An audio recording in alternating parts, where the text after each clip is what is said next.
fantastic roots of Philadelphia. It's the Bennington Show. I'm Ron Bennington. There's Gail Bennington. Yo. I'm Ron Bennington. And fly, Eagles fly, on the road to victory.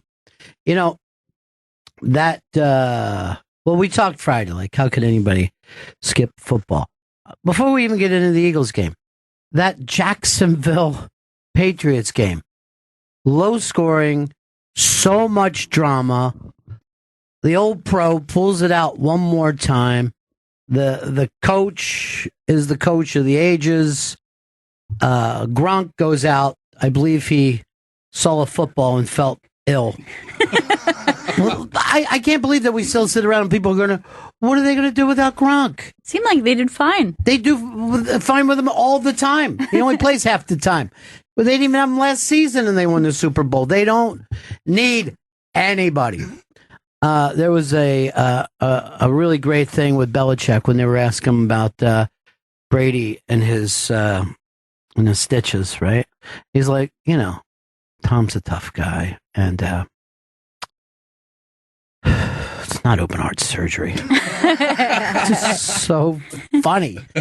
Dude, did you see when they were doing the press conference, what Belichick came out wearing? That's his look. That was so peculiar. No, he does that on the sidelines during warm games.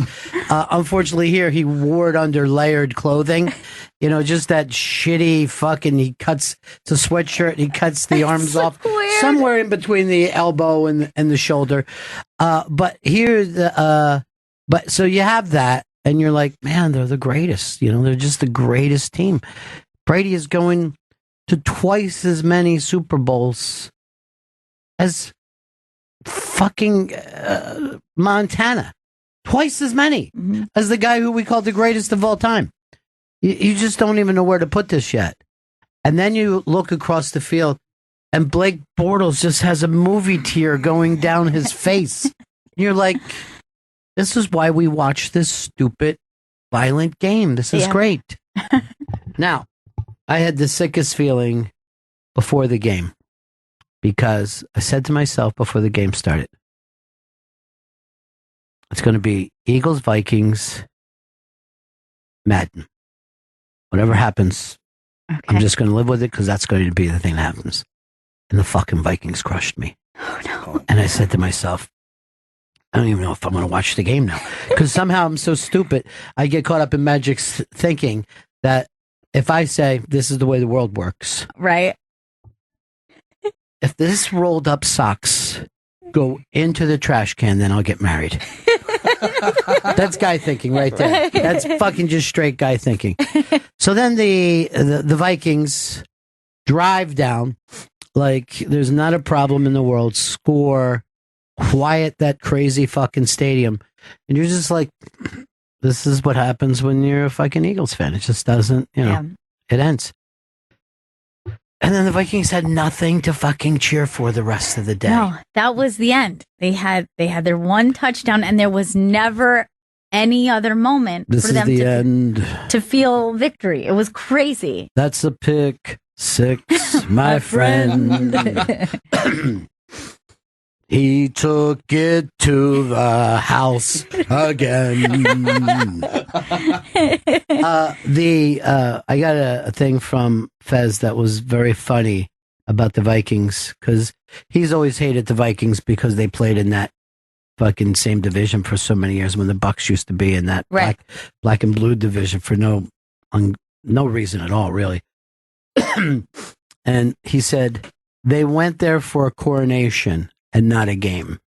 And there was this thing that Minnesota was giving off that we are the team of destiny, which we've been calling them all year. Yes. We won the game that we shouldn't have won with that crazy play. They were partying all week on it. That they just felt like they were going to walk in. But that defense that everybody's raved about for being the number one defense stunk. Yeah. They stunk. I mean, Eagles lit them up. It was shocking. It was so shocking And it took so long to just start to adjust to this was the game that was being To played. having a lead and keeping it? Yeah, it was because I really think that after that pick, it was like they just hit the reset button and they're like, cool, we'll just rewrite this whole history then. Like, it was like almost like Foles was like, cool, we got that out of the way and now I can just be comfortable. This is what the difference is. Brady's down by 10 in the fourth quarter, and you're like, oh shit, he's going to find a way. You know what I mean? And his team was like, we're going to find a way. We're fucking business people. There was nobody looking dejected or down, and you could see it immediately with the Vikings. They just didn't have that, whatever that extra thing was. Now, you got 2 weeks before you should start worrying about it, Gail, but you're playing against that fucking cold-blooded killer in 2 weeks, and he is. He's cold-blooded. Oh, God. Cold-blooded coach, cold-blooded QB. We're a team of passion and heart. Right. I mean, when you saw the Eagles fans running in the street, those are the kind of people, they're going to probably murder their wife and kids, but they're not going to be able to pull off an assassination, right? Or, a kill for hire. They're going to come in through the front door swinging a fucking axe. Right. Crimes of passion only. Crimes of passion, probably too blacked out to remember what happened and why they did it. You know what I mean? They'd be like this. I don't even know what you're talking about. I love that girl. Those people went ape shit. Now, this was so funny because the Vikings fans were acting up a little before the game. They had went to the Rocky Steps.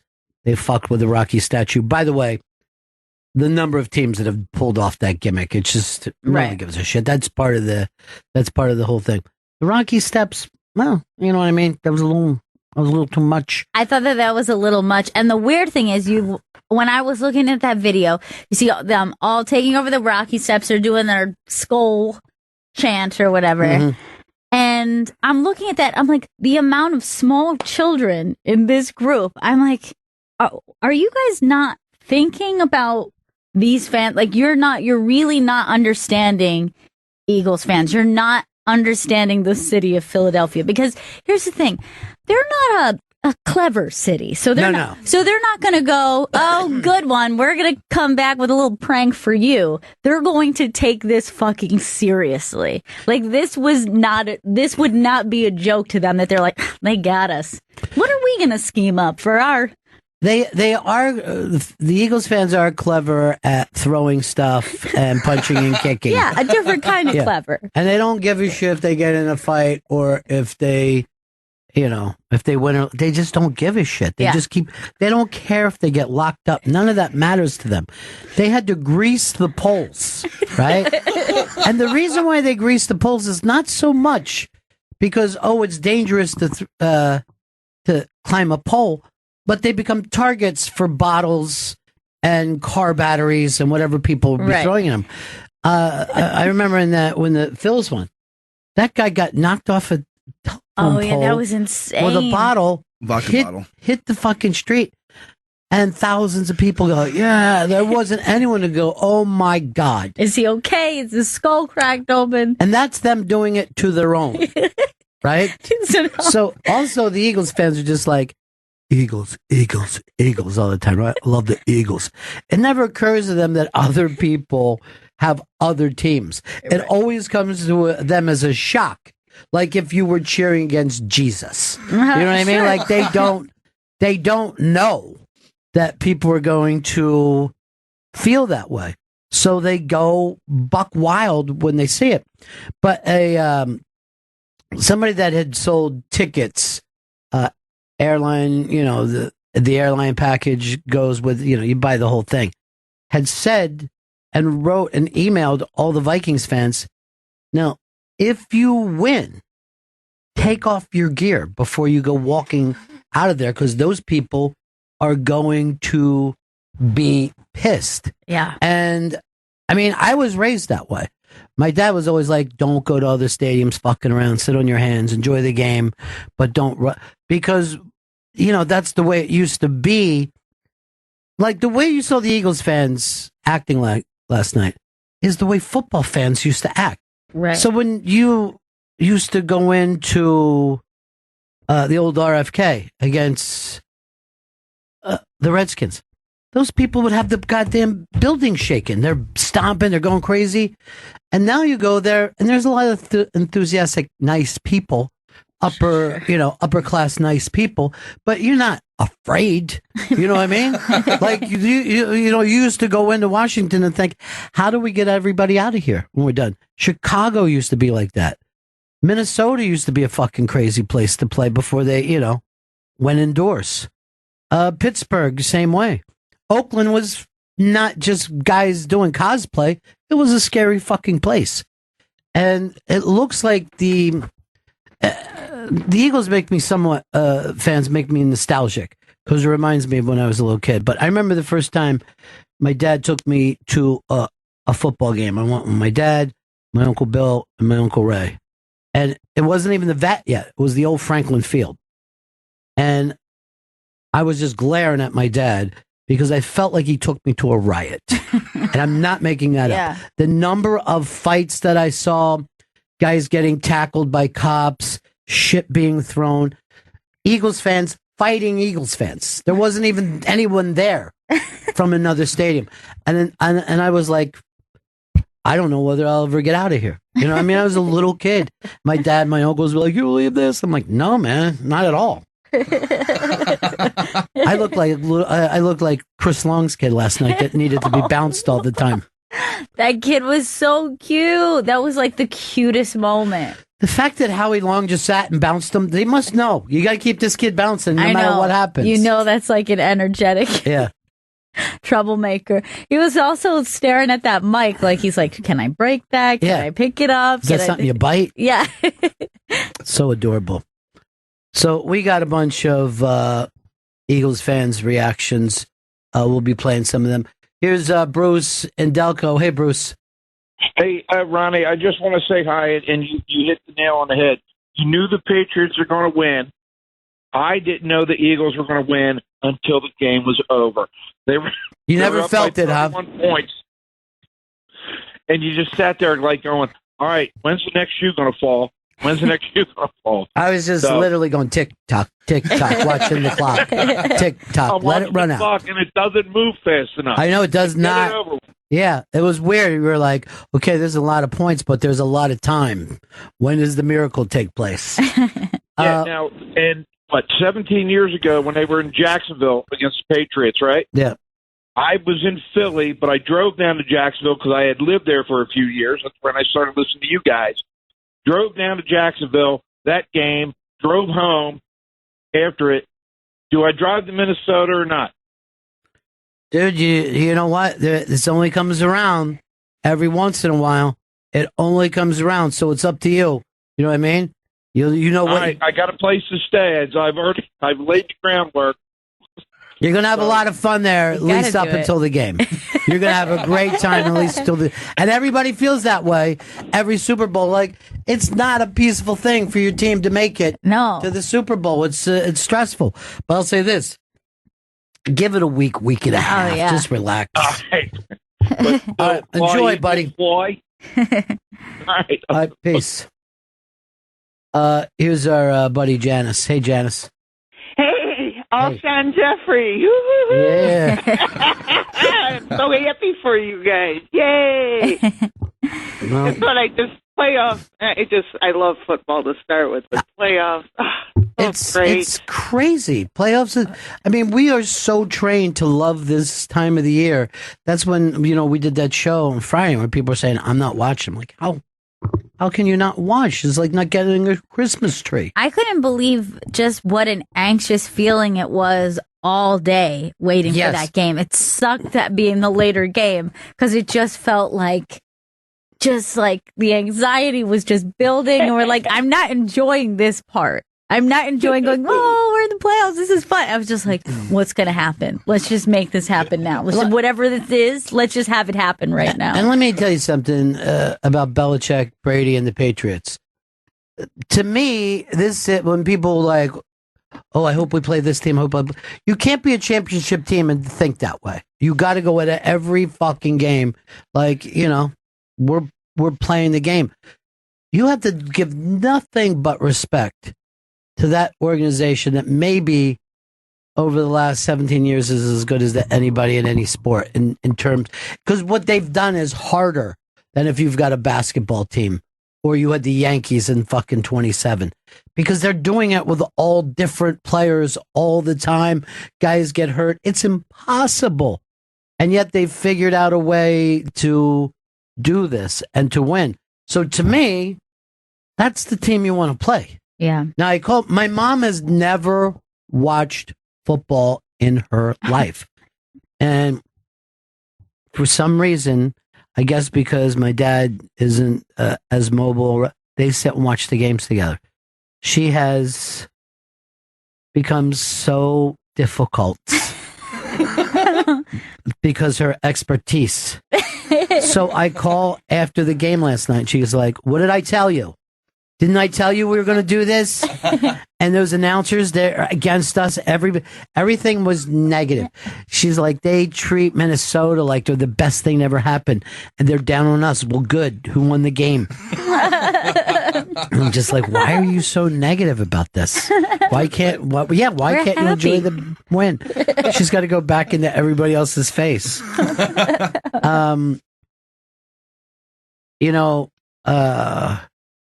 There is a weird thing when you get there because, it can become the most saddest thing that ever happened. Yeah. When you lose. But not yet. Yeah. Not yet. Enjoy it for a while. I'm just going to have fun with it. They got the puncher's chance. The puncher's chance. And Brady didn't have the same zip he used to have to, maybe because of the thing, maybe because of the age, but they figured out a way, man. There's fucking all kinds of crazy shit going down. You never can cut those guys out. But Chris Stanley went to two different parades because they and there were nobody giving the Giants a chance at either one of those times. No, it was everyone thought, well, that's impossible. Here's some more fucking Super Bowls. No one thought he could pull it out. There's no reason to think that. Yeah. There's no reason to think it. And if they probably would have played the Giants again the next Sunday, they would have beat them. I mean, there's a percentage to this. Right. But, you play those odds. It's good when something works, though, every once in a while. Who fucking saw that coming, though? Jason, San Francisco. Hey, how you guys doing? Cool, man. So I was calling it to 2 points. One, about the violent nature of Eagles fans. Yes. As a Giants fan, I was at the Eagles-Giants game when Deshaun Jackson returned a punt with no time left on the clock to beat the Giants. I remember that game. As a grown man, I have never been more scared in my life than the 5-minute walk from my seat to the exit of that stadium. Yeah, there is. It's for real. It's real. And it's old school. And like I said, the NFL used to be that way. Now it's just the Eagles. Yeah. And, as a Giants fan, I am no fan of the Eagles, but I got to say, I hate the Patriots more. And hopefully the Eagles can pull it out like the Giants did. Yeah. And rest assured that at least if the Eagles lose, we know that all Patriots fans are going to get a world-class beatdown after that game. Well, here's the interesting thing, because some Giants fans are saying if the Patriots lose, it just makes the Giants look better for, that Brady went 6-2 and the only two. For me, you could never take anything away from them winning that fucking against the undefeated team. Right. You know what I mean? Like it's kind of shitty, even when you think about it. We could have had the greatest team of all time. But I said this before about the city of Philadelphia. There is, they still settle stuff by fighting there, and people still say to their kids, go back and hit him. Go back out there and hit him. You know what I mean? Because that's the way, my whole generation grew up, where your parents would say, you got to go back and fight. You can't come into the house crying. And they thought it was a positive thing. You know what I mean? Like they thought Right. it was toughening you up or whatever. And it really is just a bunch of adults that have fucking hair trigger.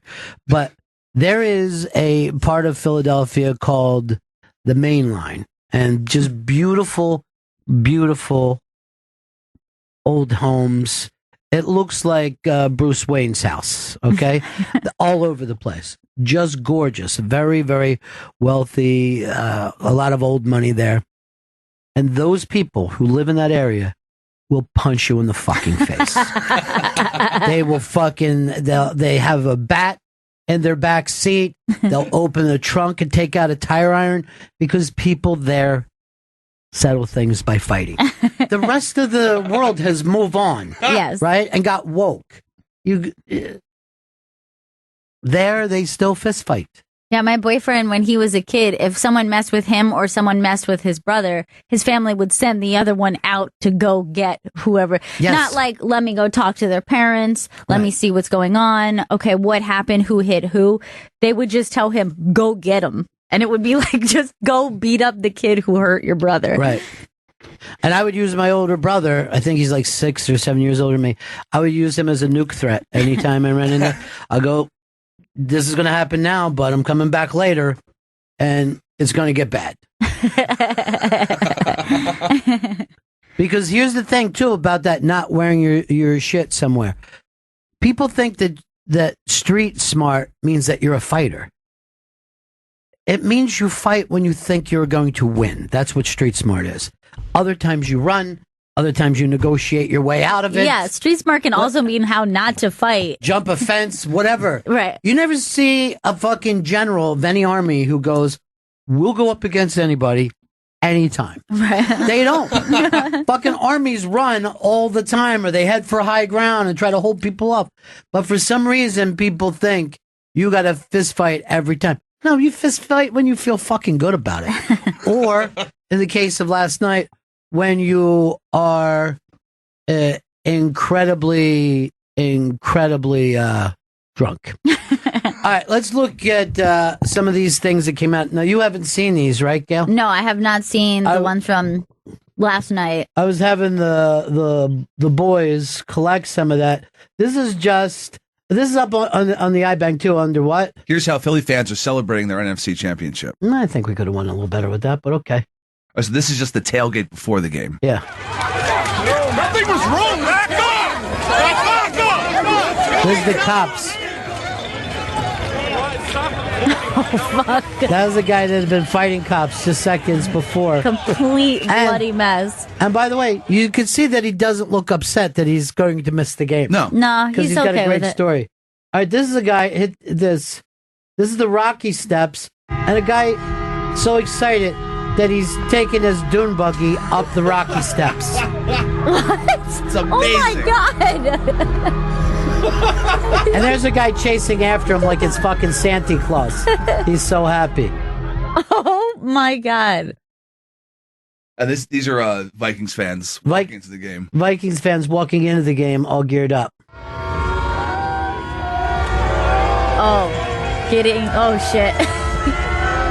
Getting shit thrown at them as Full they're beers. entering. Full unopened beers are getting chucked at them. Jesus.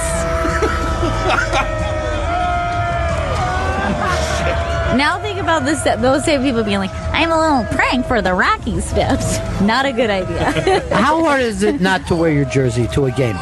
You are not. It's a bad idea. I told you when I was a kid, playoffs, I'm up in the fucking old vet in the 700 thing. A guy's wearing a Dodgers hat. Dodgers are beating the shit out of us in this fucking playoff game. They fucking take this guy and try to go over the rail with him, right? A cop comes out and is holding on to the fucking dude's leg so he's not going to go over the rail, which is, certain death. Everyone in my section's cheering, and I'm just like, I'm about to see a fucking murder. Just don't put on the hat. Go to the game without, you know what I mean? Like, it's the same as if you're going through a bad neighborhood. Yeah. Don't be counting your cash. All right, this, now you know how everybody loved Millie, the 99-year-old Oh, yeah. lady. The old Vikings fan. Yeah, the old Vikings fan who they had turned into a saint in Minnesota. Here's a couple of guys. Just hit it with a. Hashtag fuck Millie.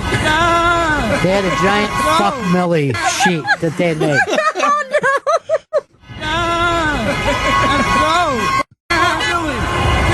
Hashtag fuck Millie. You're in real life. You can't hashtag that. Now, I like the Fred laughing afterwards. yeah. Now again, there's what you would call clever. For Philly, that's clever. I got an idea. Fuck Millie. That's just Barkley saying that he wanted to go out and get drunk. All right, this is one of the real classics. This is the train pulling out, and an Eagles fan, fat Eagles fan, is running trying to catch the fucking train.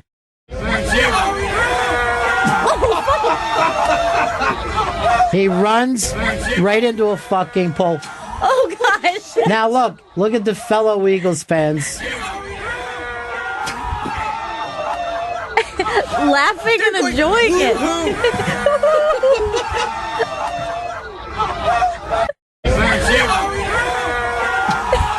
That's amazing. How did he think he was going to catch a I train? don't know what he thought he was just, and if you can watch his face, you can see he's going, woo, as he's running. You can see his mouth opening to a woo as he is chasing the train. Holy shit, I could watch that on a loop 100 times. That guy's the best. Just for being so dumb. Once it moves, it's over. There's nothing to catch. I'm not sure. I feel like he was just a dog, just like happy chasing it. All right, let's see the next one. All right, this is a Vikings. No, is this the team bus or? It's the team bus. All right, this is the Vikings team bus pulling out. They just had a terrible loss, and they're surrounded and being pelted. Oh, shit. Plenty of cops around them. God bless the cops. Yeah. Look at that. Holy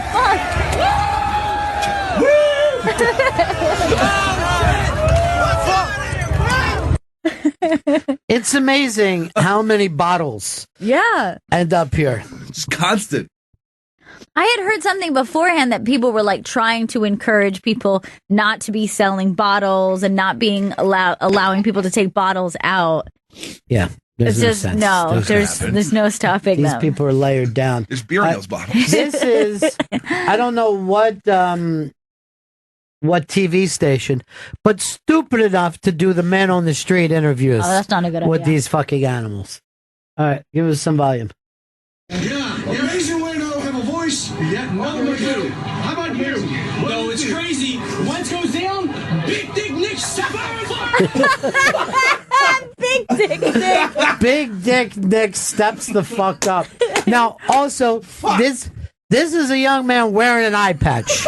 At some point, either that day or earlier in the week, his eye was taken out of his head. But it doesn't slow him down. But let's just... Okay, this is my favorite one. Yeah. Now, by the way, this little skinny fuck looks like anyone that could have been in my family or I've known my whole life. You know what I mean? This is Hell a kid. Yeah. So go ahead and play it one more time. Yeah, amazing way to have a voice, yet nothing to do. How about you? No, it's crazy. Once goes down, Big Dick Nick Big Dick Nick. It's so good. Wits goes down, Big Dick Nick steps the fuck up. Well, thank you for that commentary. And again, what do you expect to get out of that? Why would they ever do Man on the Street They after that game? Greased the poles. And you want to go out there and do Man on the Street stuff. By the way, I'm very excited and happy to say this. One of the people that because some people got up, they were able to go up a greased pole. And one of us is now adopted by her second home, Philadelphia, is Kathleen from the Bronx. What? And she was able to skim me up. Holy shit. Yeah. That's impressive. She's amazing. Well, here's the thing. She didn't use her arms at all. She wrapped tight with the thighs and just kept going up. The arms were out the whole way. I hope we find that video. All right, leave that one. We don't need a. All right, this is one of my favorite. This is a guy who just put a traffic cone over his head Oh my God, and this ran is the down the best. street, and it looks like a Mexican cartoon. Who would even think to do that? He's loving it. He's dancing in the car. He's like doing it kind of almost a mummer's dance, I feel, with that thing on. Take it back again, because I'm going to tell you this. Without, I know nothing about this. And if I had to guess the name of the person inside that, Berkey. That is hilarious. That is so... That's physical comedy that you can't get most places. That dude's the best. Oh, this I love.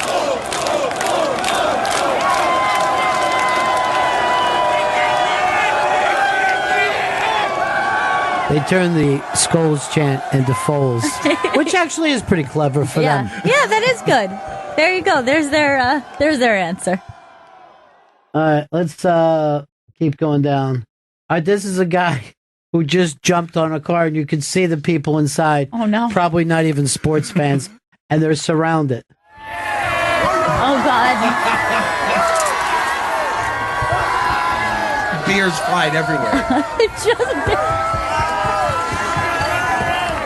It's also nice to see whites and blacks together. Oh, yeah. And they're rioting. Uh-huh.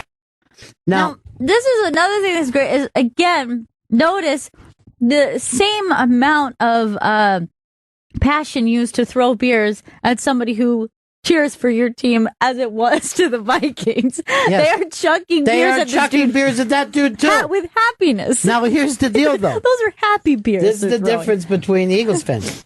They don't take that so personally. No, he's they're not like, mad. "Yeah, he hit me with a fucking beer because I was up on the car." I knew it was coming.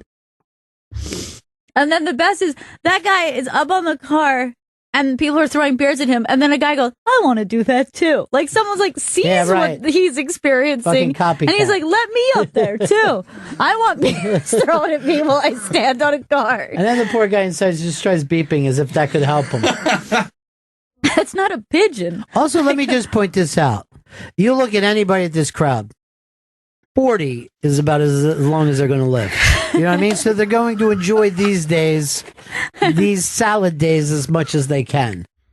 At the end of that clip, somebody calls somebody else a fucking asshole, and I just want to know where the line was drawn to say that. All right, keep taking us. All right, this is outside of Wawa. Holy shit. What is that? Just some fire outside of Wawa. What is that? Smoke and fire. Look at that dude, definitely from the news. He's like, I think I got a real fucking news report here. Jesus. I mean, that's the kind of shit that you expect in the Middle East. You know what I mean? Yeah, like that's Syria. Yeah. Yeah. That looked like Arab Spring. All right, now this is them dealing with the grease poles. The fact that these poles are greased. Not stopping this dude. Yeah. Holy shit. That's crazy. He Yeah. got some height, too. Not as high as Kathleen did. I really want to see that video. Apparently she learned that when she was in Ireland, they said. This is this is right after the game, and the excitement level was there. Now we churn ourselves to looking at the New England Patriots. Brady, I'ma fuck your wife. Tom Brady, I'ma fuck your wife. You a bitch, nigga. Tom Brady, you a bitch. Super Bowl next week. You see him? Eagle. Tom Brady, I'ma fuck your wife, nigga. I'ma fuck your wife. I swear to God. I swear to God. We're going to the Super Bowl. I told y'all. All right, this is wrong for 3 different reasons. The sexual assault stuff. Come on, man. Yeah, because I don't Time's up. Time's up. I know he said fuck, but I doubt she's going to be willing. It just doesn't sound like it would there's have going to to be assault. consent. The only thing I will say, I bet they're getting Brady's head a little bit, though. To the N-bomb. I don't think we need that on a celebration night. And then there's 2 guys dressed as baby eagles behind him. So weird. That you would think would not fit in with this. No, they're happy to enjoy together. Yeah. I mean, like the nerdy one on the left with the glasses, and they're like, I don't know what he's saying, but I agree. And they start to do the Eagles chant together. Once again, making me feel like maybe this brings the races together. Yeah. All up on the iBang over what, Chris? This is a see how Eagles fans are celebrating their NFC championship. See how Eagles fans are celebrating their NFC championship. All right, let's see if we've got any more. I don't know whether they're going to pull us after that last one, though. All right, and this just says, is this Twin Peaks or Philly? I haven't seen this one yet. Oh my god! Oh my god, that was so weird. And not what I was expecting at all. Oh my god, that was so creepy. First of all, it was great, but the headline should have been True Detective. That was that fucking bird head. It's Reggie Ledoux. Yeah, that was the bird head, not Twin Peaks. So I thought we were looking at a guy who was just car surfing. That's happening too. Instead, a big scary guy wearing an Eagles mask. Dude, that was really funny because I really was like, yeah, I mean, he's riding on the roof. I guess that's pretty. What the fuck is that? That was frightening. That was really scary. And the way that this shirtless eagle is just slowly nodding his head like, yep, yeah. We did it. Mm-hmm. So creepy. Rich in Philly. Hey guys, listen, I'm calling because I need a personal favor. I would love for you guys to keep that blue black we're wearing, Ashkenazi and Ling Ju, away from the picks and have him pick New England. Please, please, please. We need the city's in for big time. And the other thing is, I'm sorry, go ahead. I went 2-0 over the weekend. Rich, what was the other thing? The other thing is, I'm broke, Ronnie. I spent all my money thinking that the Eagles were going to lose, and now I got nothing for the Super Bowl. It's potato chips and dip. Now, that might sound like he's, a bad fucking guy from Philly, but this is always true. When you bet with your neighborhood guy, right? I guarantee you the line is, it's what right now? It's plus, minus 6? Minus 6 New England. I bet you can get +2 for the Patriots right now, betting with a local fucking bookie, because they don't think they bet that way. Yeah. So, when I was a kid, everyone would bet Notre Dame and then Philly the next day, no matter who they were playing, no matter what the fucking line was. Right. It never mattered. Congratulations for you going 2-0. What about you, Vito? I went 1-1. All right. Well, you're next to a modern day Nostradamus, my friend. He had a good week. I mean, he had the week. Yeah, he's the guy we listen to. Yeah. All right. This is the fucking guy. Horseshoe, I've been calling him lately. That's right. It's a great nickname, and it's accurate, Ron. Dave. Dave, what's up? Hey, how you doing, guys? Good. Hey, you're always talking about how bad the Phillies and Philadelphia fans are. There was, back in 2015, there was this cute little robot that was hitchhiking across Europe, and it landed in Boston, and it was going to try to make it to San Francisco. It made it to Philly a few weeks into its trip, and it got mugged. It got decapitated in its arms. Yeah, I remember when that happened, and I remember they were trying. The guy that did it had an Eagles jersey on. Yeah, and I remember that they were going back and finding fucking cameras at different places, just seeing these guys come out. Well, they don't like outsiders. That's the thing. In their defense, they thought it was a person. James, what's up? Well, first of all, I want to congratulate the Benningtons. Enjoy your anxiety for the next 2 weeks. But as a Jets fan, Ronnie, I can't go there with you when it comes to the Patriots. All I could see watching that game was one penalty for the Patriots and 138 yards versus Jacksonville. But Jacksonville's got the best defense, maybe Philadelphia, but in all of football. No holding, no defensive penalties in the back end. One interference or defensive holding. Come on. Well, here's the deal. The two penalties were called. And Brady, there's no doubt about it. He was just trying to put the ball up in the air and get a penalty, right? Yeah. The one on Gronk, that was legitimate.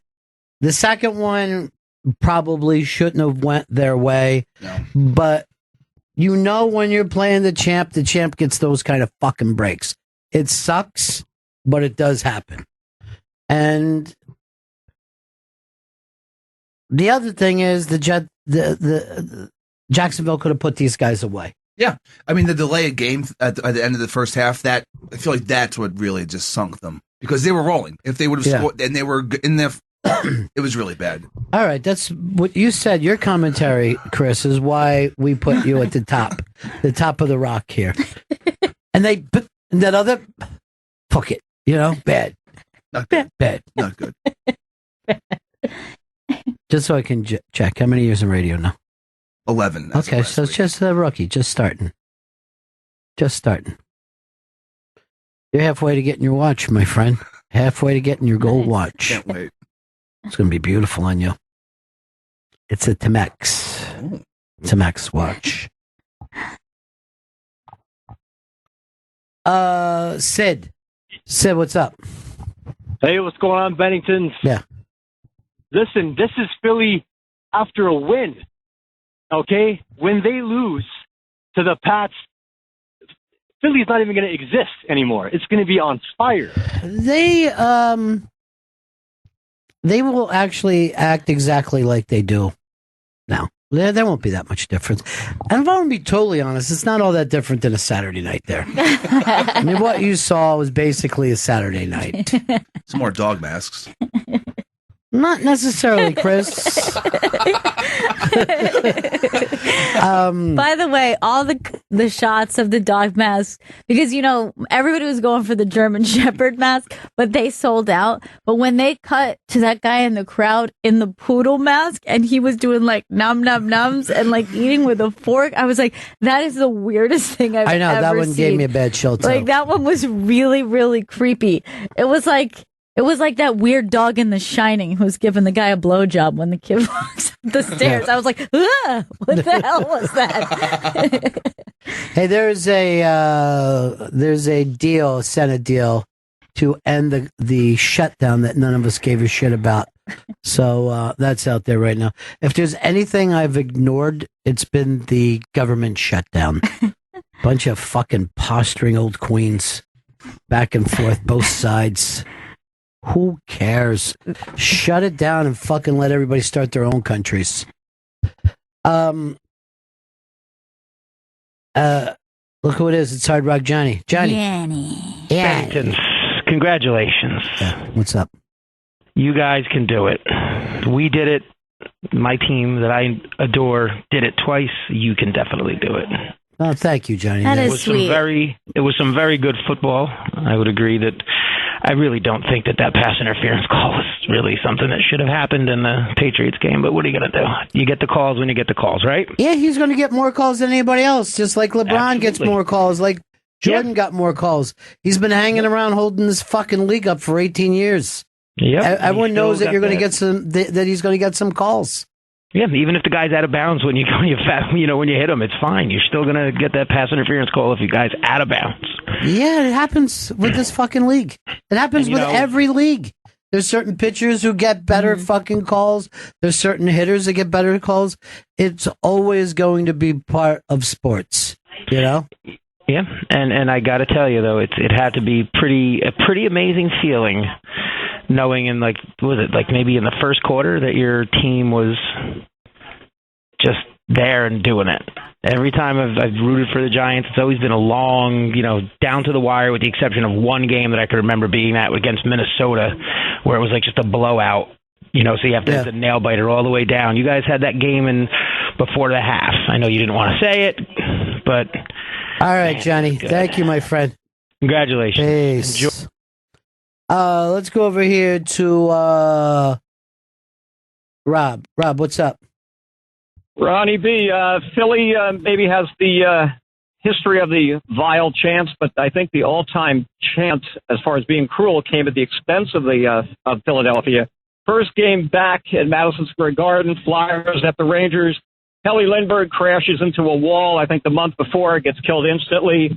The fans, the Madison Square Garden chants, "Buy it, Buy a Porsche, Philly. Buy a Porsche. Well, there used to be, yeah. I mean, that's what I said. It used to be like that with Rangers and the Islanders. Those fucking crowds were brutal with each other. That's what I said. The way you see the Eagles fans acting now, pretty much everybody used to act that way. And for some reason, the rest of the country has grown up and gotten civilized. They're walking upright now. And people in Philly aren't. And they don't realize it because they don't go anywhere except for Philly and then the Wildwood, New Jersey. And by the way, everybody in South Jersey acts the same way. Right. Everyone in South Jersey is completely different than the people in North Jersey. Yeah, it's a totally different. And most of the time, if I meet someone from South Jersey, it takes me a moment because I think that they're from Philly. They say they're from Philly. Yeah. They're like, where are you from? Philly. What part of Philly? Well, South Jersey. That happens all the time. But yeah, they're a totally different animal than the rest of New Jersey. Animal is the right word to call it. Here's our friend Jill. What's up, Jill? Hey, you're not exaggerating about how crazy the mainline people are. Yeah, I lived there for 2 years, and literally like yoga moms in Range Rovers throwing down over parking spots in like Whole Foods. Yeah. Every single day you'd see that. I don't know, it's fucking trash day. You just see all these bottles stacked up. You know what I mean? Because they just all the gin. Yeah, they just hit it hard all the fucking time. Totally. And I worked retail at the time, and like there wasn't a day that went by that some wash wasn't making me cry over something. Yeah, they're mean as fucking snakes. They're so mean. But I do like that it's used as an adjective there in Philly for classy, but that's the reality of it. Well, it is. It's like anybody from Philly with a bigger house. That's Right. what they're saying is bigger house. Yeah, real main line. All right, thanks, Sonny. Bye. All right, bye guys. Hey, Ty, what's up? Hey, just I'm an Eagles fan living in Iowa, which is, it's like being an abandoned child. But anyway, do you remember when our fans captured the Redskins mascot? The black guy that's dressed up as Indian? And they took him and they threw him in the dumpster and locked him in the dumpster. That's kind of shit's just awful. Yeah. It's just awful. I knew guys that worked for WJFK, right? And they would be doing the radio broadcast. So you could get a gig, like any of the producers here, if we had that thing, they were offered chances to be a guy who just holds the sound thing, right? Okay. Just to get the ambient noise on the field. And you get to travel with the team. That's cool. You're on the fucking field. So some of my buddies were doing it. All the producers would want that Sunday job. But when they went in Philly, people knew who they were because they were Howard fans, and Howard would bring up, his DC thing. So they would be fucking chucking shit at him and calling them names. So they said they just fucking couldn't stand. They could not stand when they had to go. And they were like, can we wear something else besides WJFK? Because maybe they'll think that, we're with an Eagles station. No, you got to get it out there in case you're on TV. Please, I'm in danger. Rocky, what's up? What's going on, Bennington? Congratulations on the bid.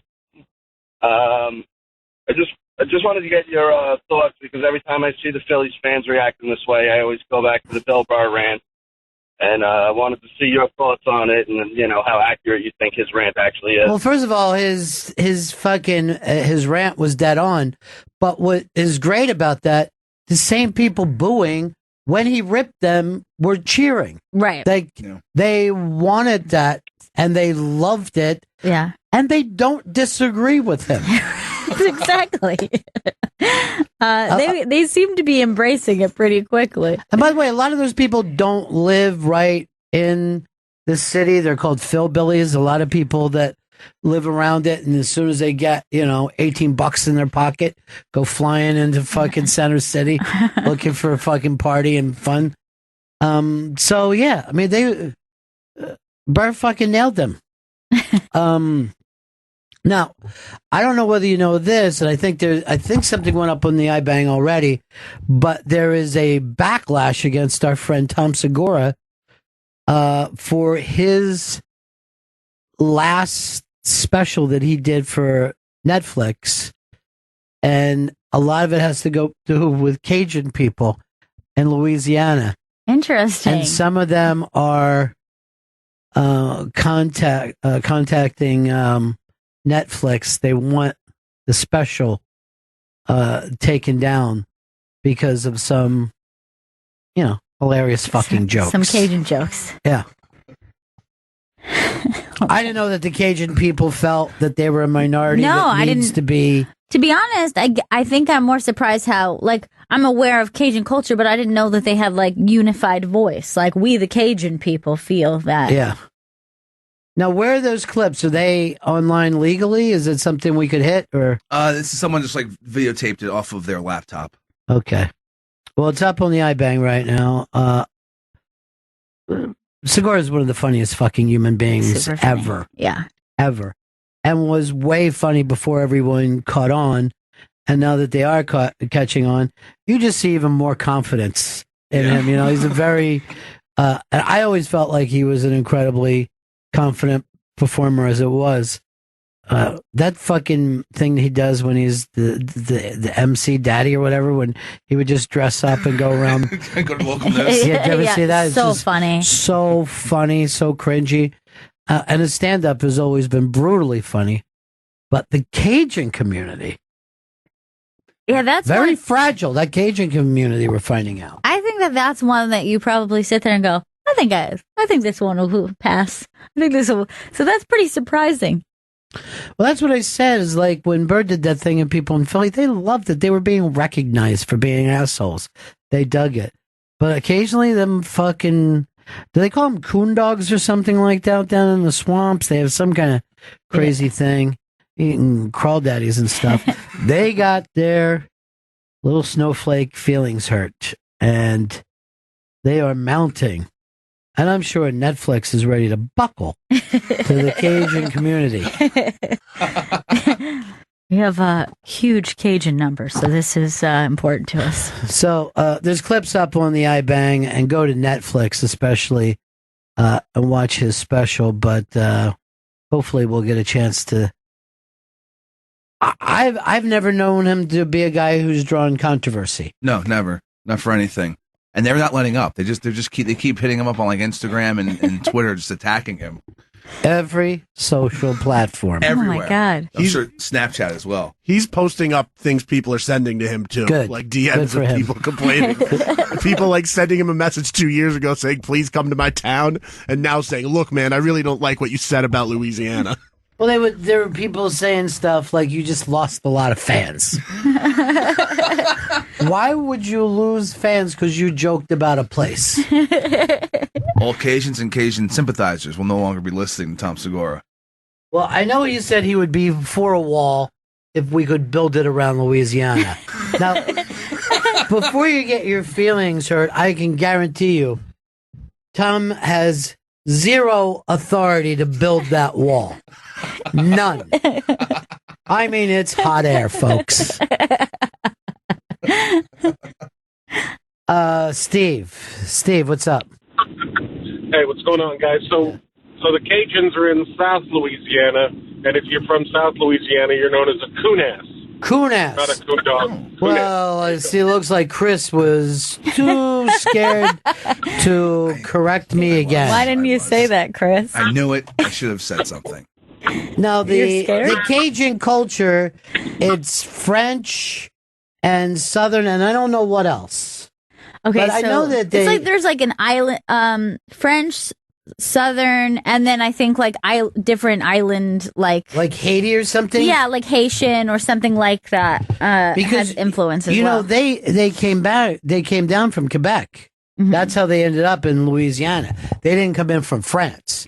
Oh, really? I Yeah. didn't realize that. Yeah. So they are very, very sensitive, I guess. Here's Eric in Indianapolis. Eric. Hey, you buddies. Hey. If you want to see how worried Tom Segura is about the Cajuns, you can check out on his website that he's selling a shirt, the state of Louisiana, with a brick wall around the state of Louisiana. Okay. I don't think he's going to sell enough shirts. I'm going to buy one. And it says, build the wall, and it's Louisiana made out of bricks. I will say this. New Orleans has never had a real strong comedy club. So I don't even know if he's been there since maybe it took to him selling theaters before he finally got there. And what was the town that he brought up? It was like not a major city. No, it was I'm fine. Lafayette? It was Lafayette, Louisiana. All right, that's a pretty big town. I'm wrong. And he was just saying the way that, you know. But I am not sure. I am not sure whether he can sell enough shirts to build that wall. I mean, that's going to take a lot of shirts. Yeah, it is. I mean, I think at least a shirt per brick. I would say this, because I believe in Tom Segura. I believe he's going to get that wall built and have Louisiana pay for it. What? One way or another. How's he going to do that? They're going to pay for it. Just start cheering. Look at what it is, Captain Stacy. What's going on, my friend? You sound like $1 million today. How's things with you, man? I'm actually in Gonzales, Louisiana, halfway between Baton Rouge and New Orleans, right now on the Mississippi River. So, you loving it? Yeah, it's a job. It's good food. I love the food down here. Yeah. I love etouffee and mud bugs and all this other stuff. Well, when my brother was in the Coast Guard, he was, I think it was Morgan, is it Morgan City or Morgantown, Louisiana station there? Morgan City. Yeah, Morgan City. And he had a ball there. He loved it. Yeah, I mean, the food. Yeah. That's how he came back and taught us about deep frying a turkey. We had no idea in those days. We're like, this can't be done. Chris, I saw you get your head up. You still never deep fried a turkey? Never deep fried a turkey. You can fry a turkey in 25 minutes. Jesus. Yeah, in just a vat of dangerous oil. Yeah, you can't knock it over. Yeah. But here's the downside. Then you got to let it cool for like 3 hours. Oh, come on. It's so fucking hot, you wouldn't believe it. I feel like I wouldn't be able to help myself from fucking touching that goddamn hot turkey. I have been there, and that's a major mistake. Just let me get some of the skin. Oh, dear God. Well, yeah, it's like napalm. It is. It's like you just swallowed napalm. All right, Captain. Great to hear from you, my friend. Here's Jan in Louisiana. Hello. How you doing? Good. Good. Oh, I just wanted to tell you that Cajuns didn't come from Quebec. They came from Nova Scotia. Thank you. So they're the Arcadians, right? Right, the Acadians. And also the people your daughter was thinking of are Creole. They're the ones that came from, they weren't just French, but from the Caribbean, from the island. So that's Creole, where, you know. Creole is more New Orleans. Okay. And actually, Creole was more almost aristocracy there. Right. But the Cajuns came down and hid in the swampland. And they speak somewhat like a bastardized version of French?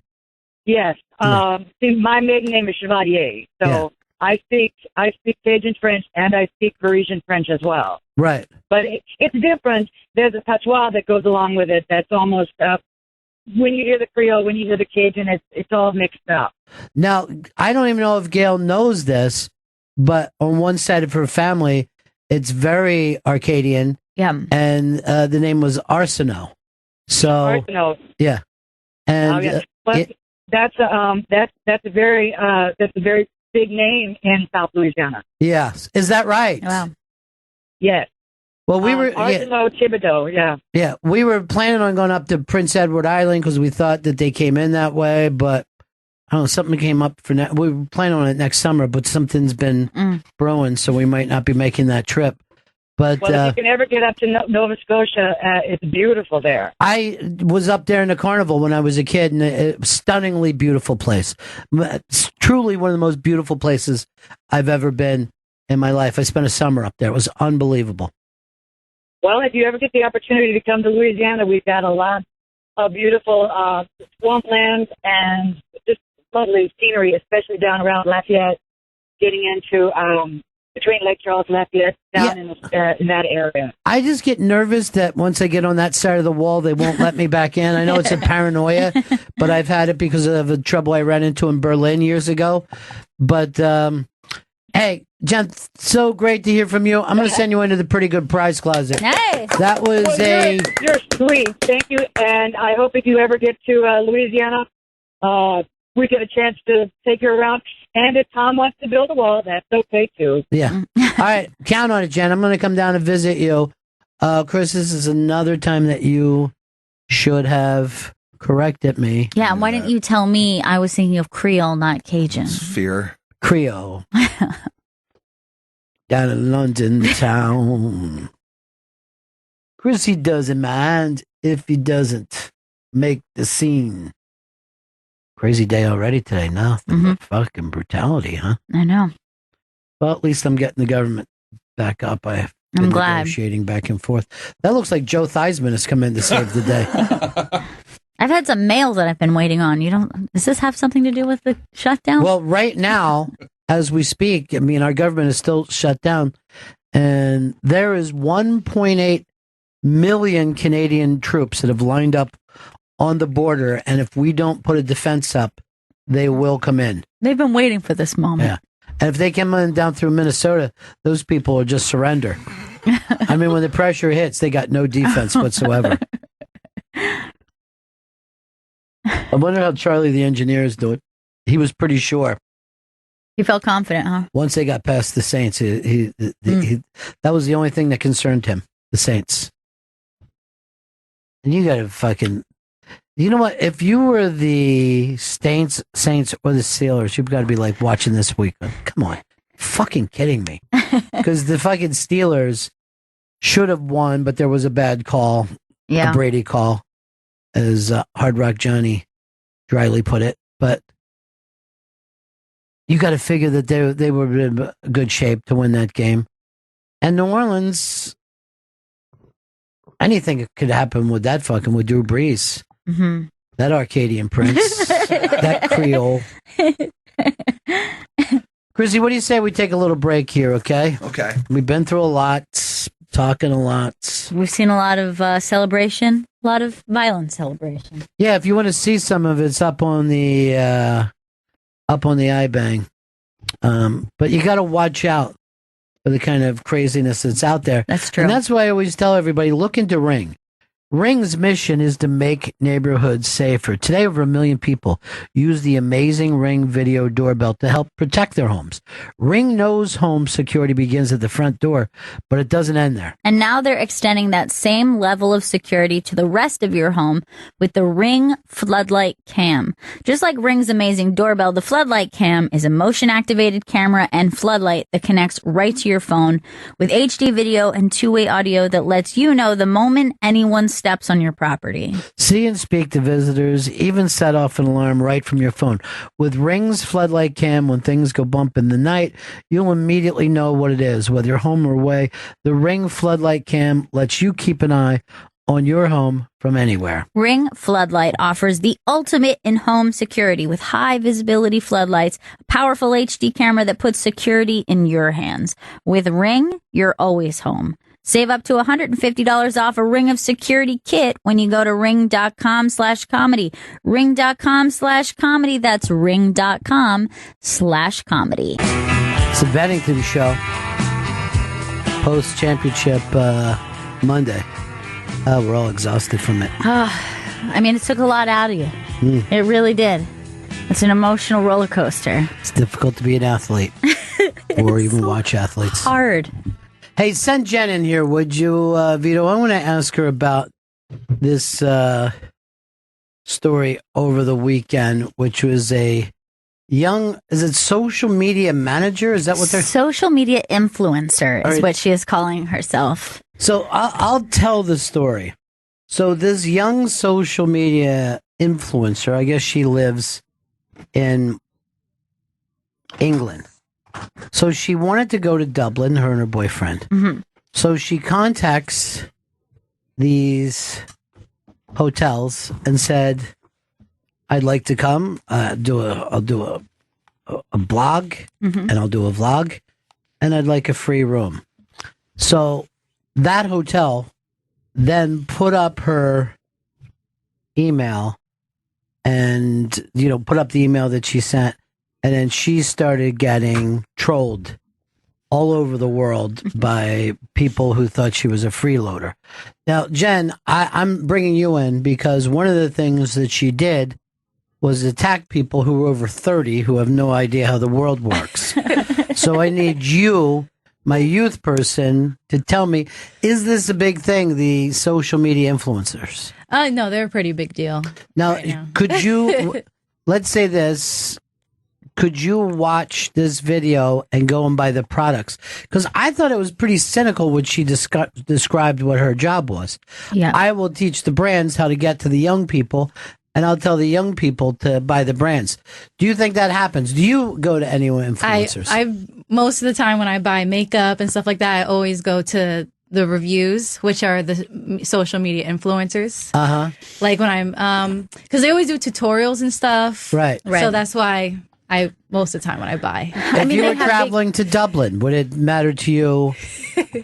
Chris, what do you think? Do you think this matters, what this young girl does? I don't think this matters. I mean, I don't see anyone. All right, so she goes, it's like a luxury hotel in Dublin. Yeah. I don't think her followers, who are like 14-year-old kids, are going to then go to this luxury hotel that she's getting for free. She's not paying for it. She just she basically said, I'll give them free advertising. I don't think they're But do you think she only has 14-year-old kids? You don't think there's people in their 20s and even 30s watching this? Yeah, I definitely think so. I think that there are people who follow that kind of thing. I don't, but I am very, in the last few years, have become more aware of the people who like vlog and they have specific things. And then you look at someone, let's say you're just looking something up and you happen to find something on YouTube, and then you look and you're like, this person has a lot of followers and people are like commenting specifics. And then you look and go, this person has some sort of pull, which is really strange. It's definitely not. And they're something... willing to sell that pull. Yes. You know what I mean? Like, I come from the age where you would call someone a sellout. Right. If suddenly they took money for things that were their art.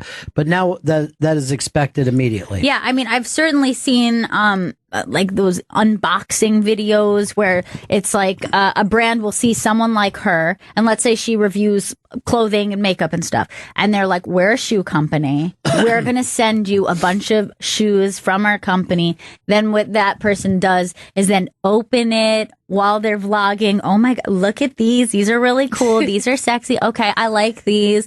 And they go through each thing. This is like a thing that they do. So this girl probably does similar things to that. I don't know specifically all the things. And then she's saying, I would like to, in the way I think she says it is, collaborate. All right, so let's just play a little bit because she was crushed that she was set up by this hotel and she's getting mocked by a bunch of people that are older than 30. This one's for my blogging angels. This one's for my blogging angels. This one is for anybody who is or aspiring to be a social media influencer. Oh my God. You guys know. Stop it for a second. What's with the fucking weird edits? This is what they all do. They all have those weird jump cut edits. Why? Yeah. I don't know. That's the style. I don't know. I don't know who started it, but they all do it. She also has red eyes. I don't know whether it's just for crying or or she has pink eye or something. I don't know. I don't know, because I noticed this. I'm fascinated by this because I just saw the other eye has it too. It's almost like she has a birth like defect of some sort where the red part of the eye goes like over the eyeball. Hopefully nobody sends this to her because that'd be pressure. You can't be talked about. I never, ever feed into drama, ever. It's not the sort of person I am. I'm so bad at confrontation. It makes me the most anxious person in the entire world. And usually with any other, I guess, situation like this, I would just, sweep it under the carpet, whatever. Haters gonna hate. I ain't bothered, boo, do you know what I mean? But this morning, something happened which absolutely infuriated me. I have not felt these emotions in one time ever to the extreme that I felt them this morning. I was angry, I was sad, I was upset, I was anxious, I was embarrassed, I felt humiliated. So many emotions going through me that I should never have had to feel in the first place. So yes, today's gonna be a story time, angels. Get your cup of tea, we're having a chat. It might get deep, It might get emotional. I might cry. I might shout. You might cry and shout with me. Who knows? Like, stop. How do you jump at it like this, Vito? She's just cutting. I think she's just cutting out anytime she takes a breath or anything. It's just cutting in between words, and she's doing a worse job than I've seen anybody else do. But how long does this take that you have to add to? Yeah, if just she's putting out the video. If she's just cutting her ums and breaths and stuff like that, then she cut 30. Like she must have sat there for 30 minutes. No, she wants or more. it to be weird and a fucking. You know what I mean? Like she doesn't want it to look natural. It's definitely stylized the way they all do it. All right, go ahead. I just want to hear her tell this story.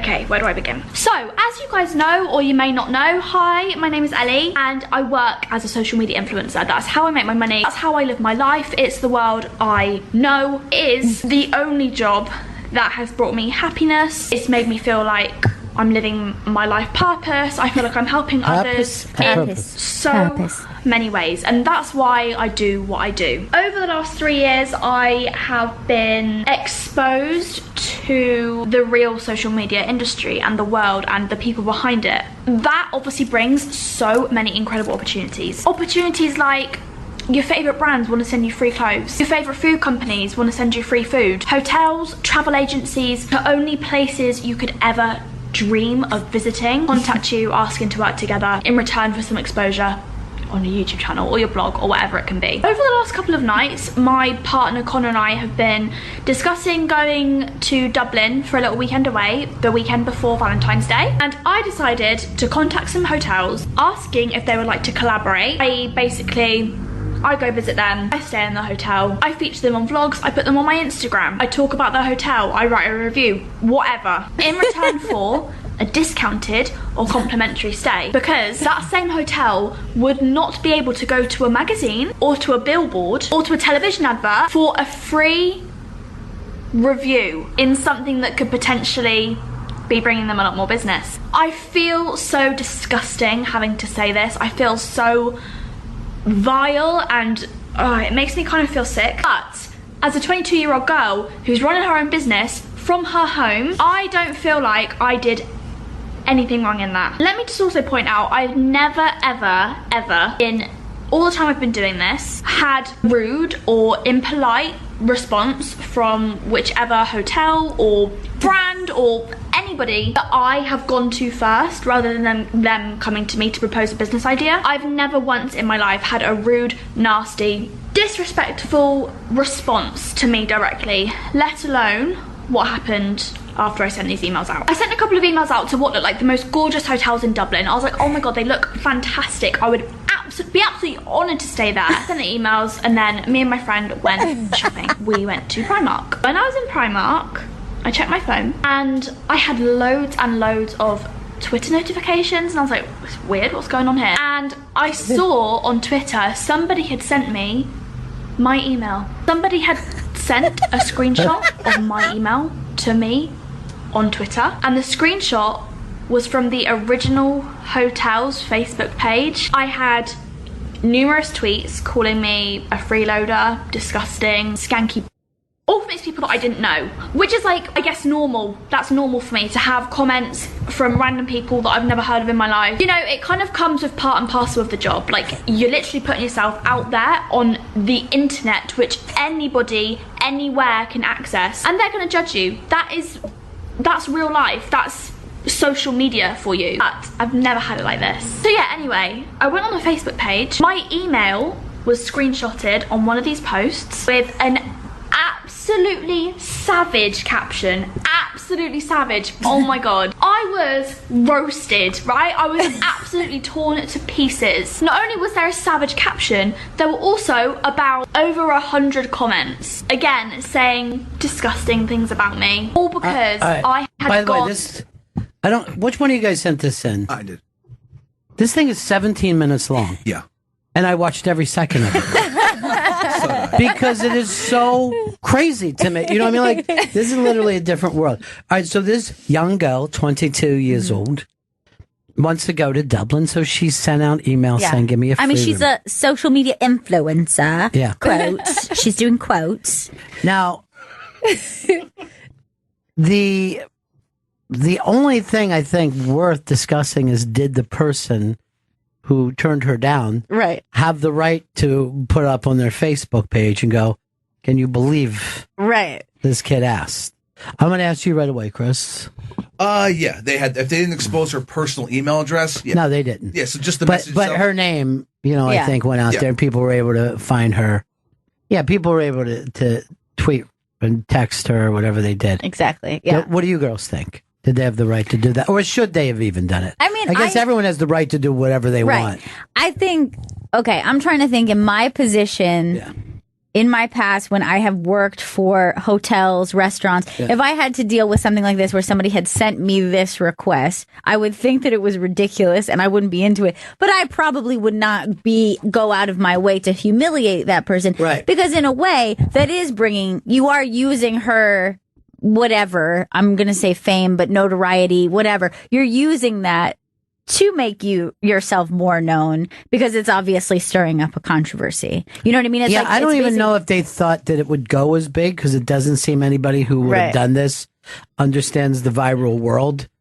I don't know if anyone understands the viral world. You know what I mean? Yeah. Like, you never know what's going to go big. And their breakdown was kind of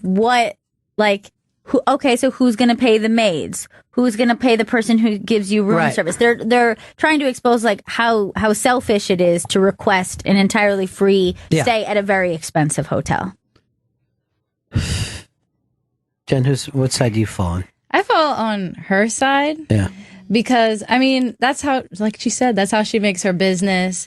She's kind of helping them out because, she goes to the hotel, she puts up a video of the But great that time. proves that you can't trust her.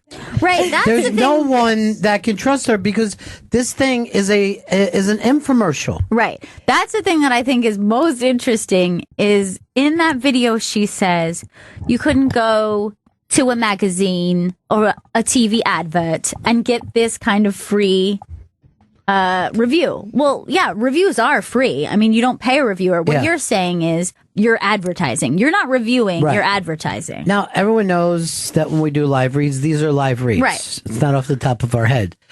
Anything else should be pretty much considered off the top of our head. Right. I would think. Right. I'm trying to think if there's any time.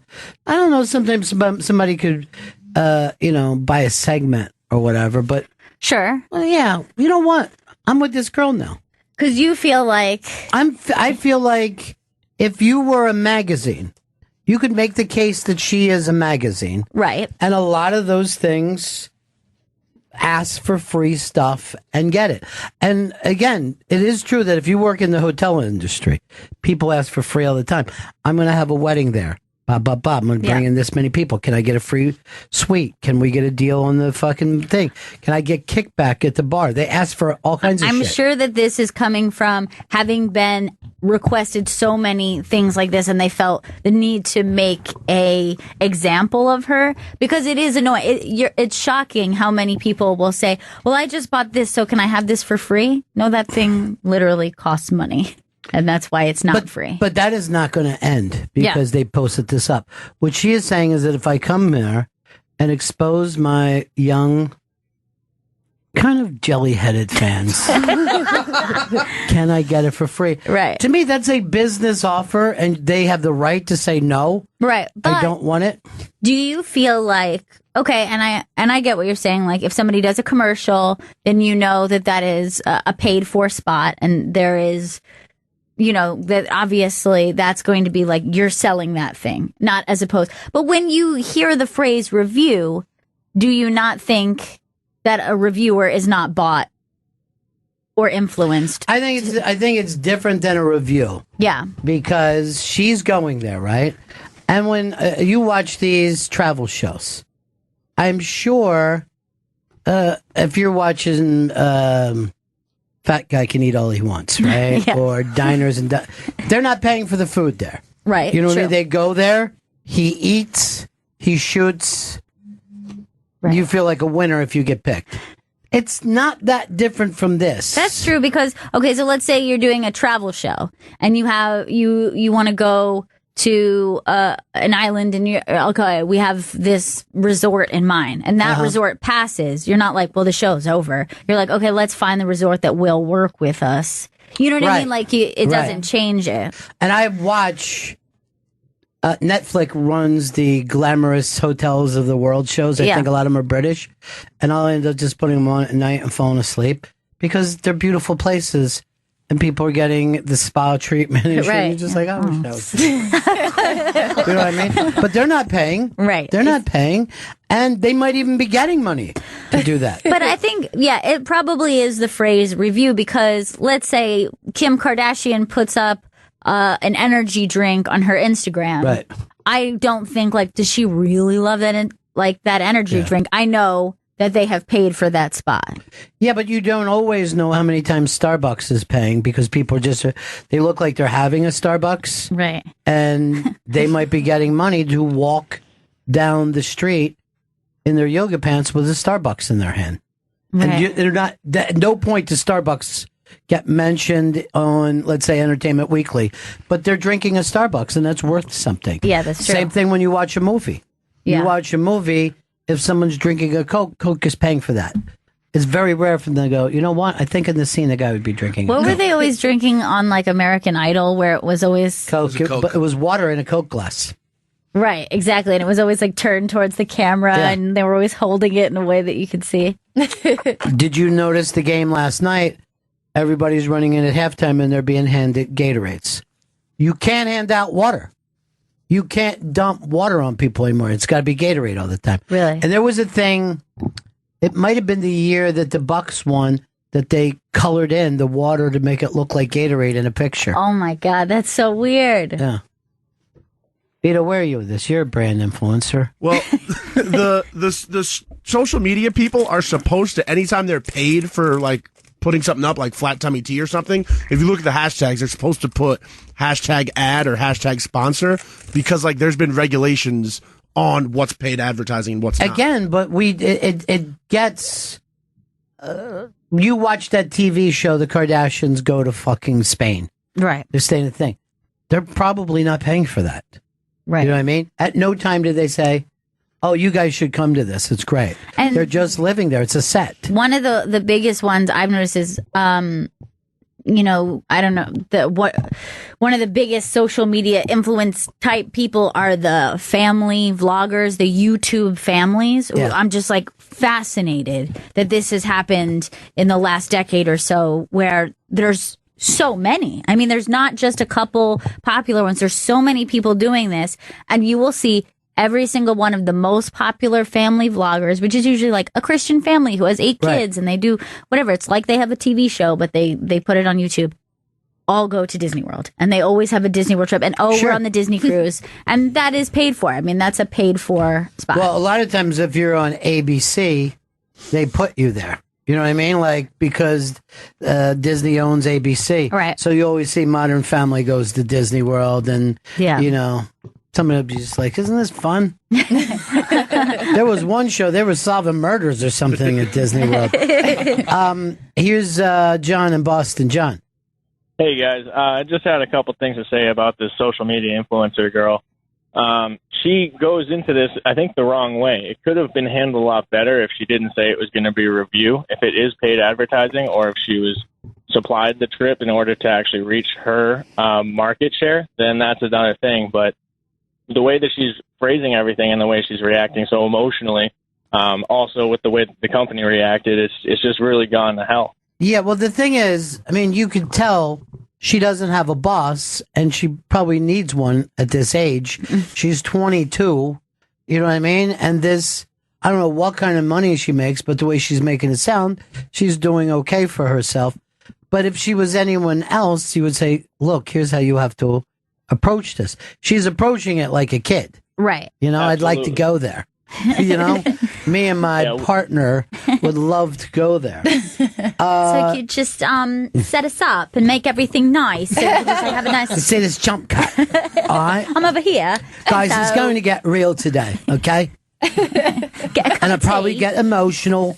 I'll probably end up shitting and or pissing on camera. First of all, my boyfriend broke up with me. Called me a cunt. Nick Baltimore. Nick. What's up, guys? How are you? Hey. So this social media thing is really, really prevalent, especially in the fitness world. So I started a meal prep company a while back, and the second we were up and running, we were inundated with this kind of stuff, really on a weekly basis. Like people would hit us up and say, hey, if you want to send me food, I'll review it. Or if you want to, send me food, you can pay me this much per post. And most of the time we just passed on it. I mean, the only time we ever did anything is if one time someone hit us up and they were working for a friend of mine, and I let them know that this person was trying to kind of like almost sublet their brand name. But this, like in fitness, this is a crazy thing that people do with supplements or food or gyms or gear. It's all over the place. Chris goes to the big ass girl. What's her name? Jen Selter? Yeah, and whatever she's wearing or Right. working out on, she's probably getting paid for. Yeah.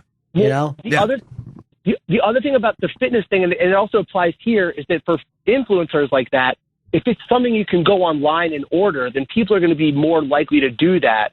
But if it's like a resort, how many of that person's followers, A, are in that area, B, have the ability to travel, or C, are even going to follow through on it? Yeah, but And so, but here's the thing: from a branding point of view, you're going to hear a name that you've never heard before. So for a long term, like it's the advertising world doesn't try to get you to go out and buy immediately. They try to get you to learn that name.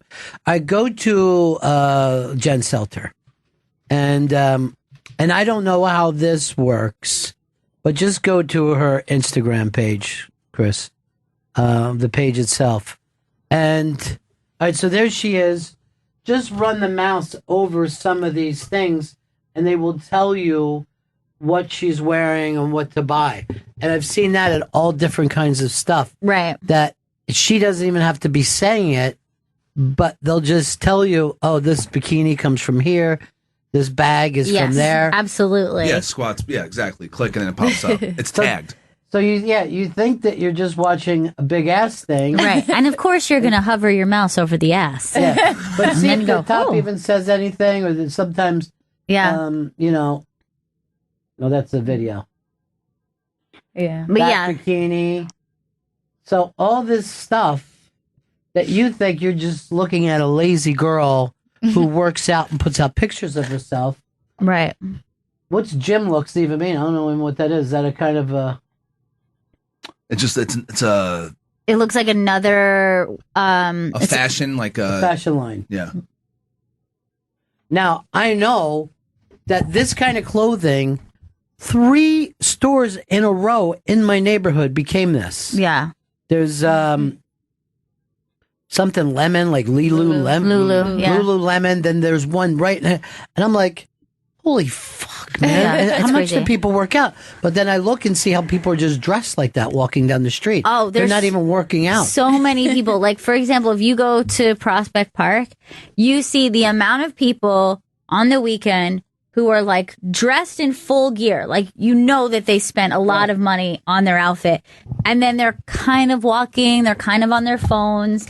And they're like, oh, you kind of told yourself, if I buy this, I'll definitely work out more and I'll definitely run more. And that's, you know what I mean? It's not Right. even about people who, oh, we want people to come back to this thing. They're just like, when you hit your rock bottom, whatever that is, come here for your gym clothes. Jason in Wisconsin. Hey, Bennington. Hey. Hey, how is this any different than like the payola rules that you have for radio? Well, those rules were always somewhat gray. So in the way that I'll say this, I remember when I started radio, all of a sudden we would always get certain sneakers sent to us because it was the big Nike Air Jordan fucking, battle going on. So those companies would send a lot of comedians. If you see them wearing things, it's because it's free and comedians are cheap and they're lazy and they'll just put on a shirt thinking it means nothing. They didn't get paid, but they got a free shirt out of it. They get free shoes out of it. And you're not even expected to bring it up. Right. I remember they used to send us Zubaz, and it was like wearing fucking pajamas to work at 6 a.m. for the whole team. They'd just be wearing their Zubaz, fucking leaning over. And it was the only place that Comfortable and stylish. Yeah. Well, there was like little skulls on the pants. So yeah, it's hard to say when something. I remember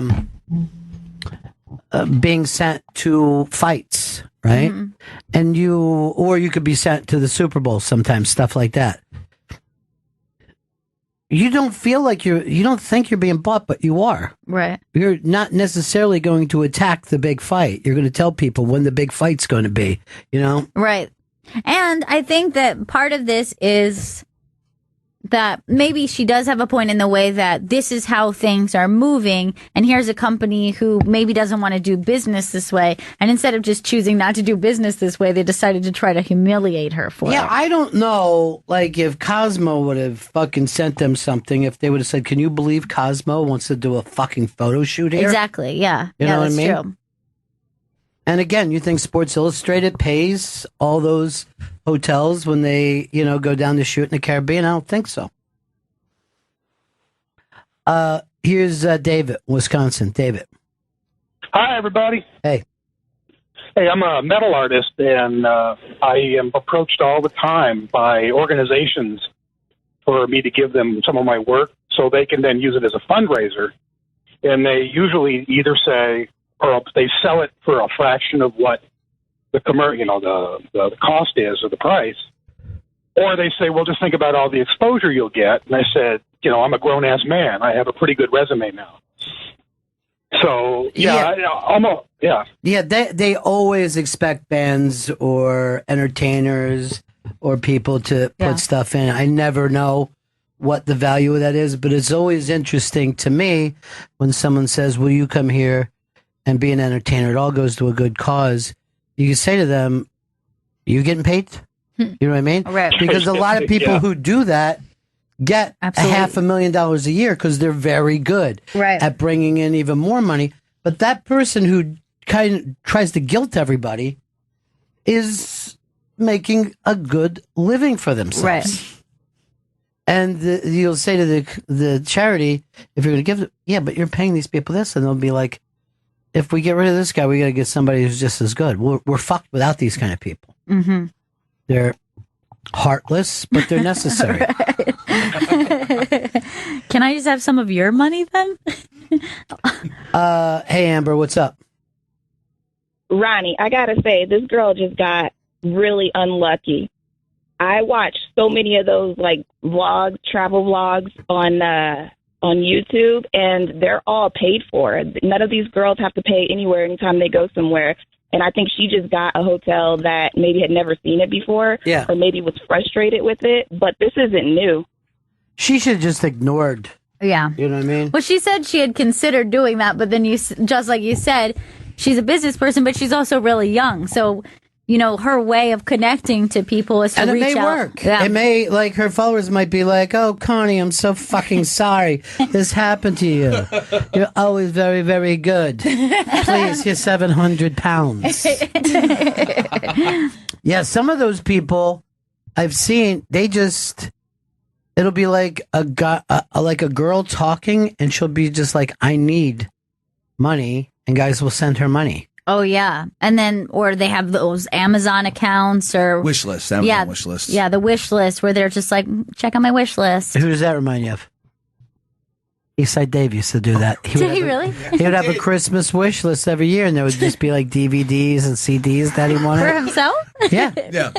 And he'd be like, and he's like, I'm not telling anyone and they got to get me anything, but if anybody wants to, here's the stuff. And people would do it. I got a friend who works at a gym, and this girl. Why don't you try to get him to take you with you? This girl started off with 500 Instagram followers, worked her way up to over 100,000, but the whole way she was putting up workout videos at his gym. So she tried to get them to give her a free membership, saying, look at how much we've done for this brand. Didn't give her one? They didn't give her one because they were already a pretty established place, and the boyfriend came in and started a fit at the front desk. Okay, you're going a little too deep to this. This has nothing. You know what I mean? I understand you have your own personal life. Instagram dish. Shit happens. It's people are. She was trying to get a free thing just out of I've put videos up at your place. But then what happened with the boyfriend? Don't fucking lead him down the path he's a derailer. Why don't you do this after the show? Just go out and put a big giant rock on the fucking tracks. See how, and when the train goes off, you can just show I did it. And then this her boyfriend, his cousin, had a really bad case of the measles, but he went in the pool, and then everybody in the pool got measles. What does this have to do with social media? I'm just saying that you got to be careful going in pools. You know, if you got like a bad measles or something. Look, red ass, he's smiling long, but he fucking feels like motherfucker. I'm just trying to help. It was a good story. Yeah, it was just the extra boyfriend stuff. Yeah. I just want you to know the whole details on what That, went down. you don't want to do that if you're going to try to express yourself. You don't want to go that deep. You know what his name was? See? Still doing it. Can't stop himself. He can't. He really can't help He was himself. crying. Oh my God. Here's our buddy Lewis. Hey, pal. Hey, what's up, guys? Before I get into what I was called about, I just wanted to say I think maybe the whatever is the hotel company, since they know that she's a social media star, they were probably afraid of backlash, and they felt that they can get the jump on her first before she goes around and starts saying shit about them, and they get attacked. That's why. Yeah, I don't It's a know. preemptive strike. Yeah. Yeah, but what I That's want the to call best for about business. the reason why they do that jump stuff is because I believe a lot of them, they can't just talk straight. Like, they're probably making a lot of mistakes. You know, they're saying, you know a lot or whatever, and they have to edit all that shit out. So they're basically talking. Yeah, they're just sitting there talking, and then when they edit Yeah, it, but I don't think that their audience would hate that. Yeah. You know, you want to feel like you're Sure. talking to a friend, not being pitched. But yeah, it is a lot weird of them, that a lot of them actually want to be considered like somewhat professional, so they try to avoid that kind of stuff. Like, they want to look like they know what they're saying and they're professional, all that kind of crap. But you're right. Like, I would rather see somebody fucking up than see somebody just sitting there like a fucking robot. But if you're like a kid, like you guys say, like kids are used to looking like at shit like that, maybe they like it or something. Yeah, I think that style has become a a norm. comfort, Right. and so now you know what you're getting into, right? Like, just like anything, an action movie has a look, a comedy movie has a flow. They're like, oh, this is what it sounds like when a vlog is going on, and I know what I'm getting into. I think it's just a stylized thing at this point. It is so interesting that you have to be so young doing this. Yeah. Like somebody couldn't be like 40 and goes, I'd like to be an influencer. Well, the thing that there's so many young people who do it, and really, what surprises me is girls and young guys who are in their early teens, even, who are doing makeup reviews and clothing reviews and stuff like that.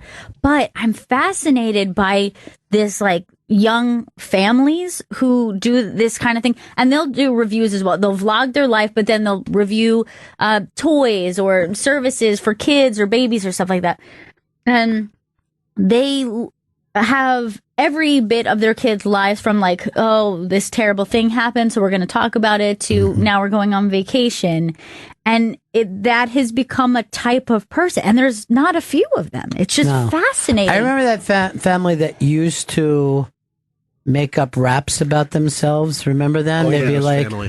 what was it? The Holderness family. Yeah. Did you ever Terrible. see them? Yeah. And they'd be like, They're the we're worst. you know, and the whole family looked like, and it looked like eventually the dad was going to kill them all and stack them up Yeah. like firewood. It's like those people that seem too fun and too nice. But the weird thing about it is how that this is a family business, right? Yeah, and I also think, and it's probably a little bit cynical to look at it this way, but they also have a lot of kids. And I start to go, do you, just like a TV show, go, oh my God, we need another little one if we're going to keep this brand going? Yeah, it's a and good point. They have 5 kids. Yeah, they don't want to give up fucking Toys R Us. Exactly. All of a sudden, the other one's like, these pants that I'm wearing. But put up that weird family that used to do the things. I used to want to gut them. Yeah, they're really, they really are. They're really frustrating to watch. Oh God, they're fucking animals. But see, they do those. I think they do vlogs as well, and they go through stuff. Yeah, it looks and like they're getting far less than they used to. Yeah. Like they're getting 17,000, 20,000. And I remember when these things would go for millions. We'll put one up, Chris. Let's just. Here's our latest Ed Sheeran parody song. All right, good. Let's say it's staying. Their recent parodies really push it. Like, you're like, I'm not sure that needed a song.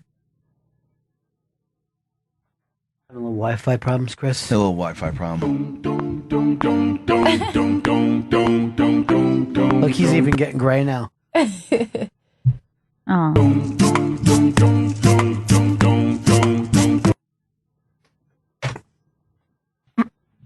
So their whole life, and like they say, they don't act like, oh, we're living our life and we're filming. She's like, I work very hard at this. Yeah.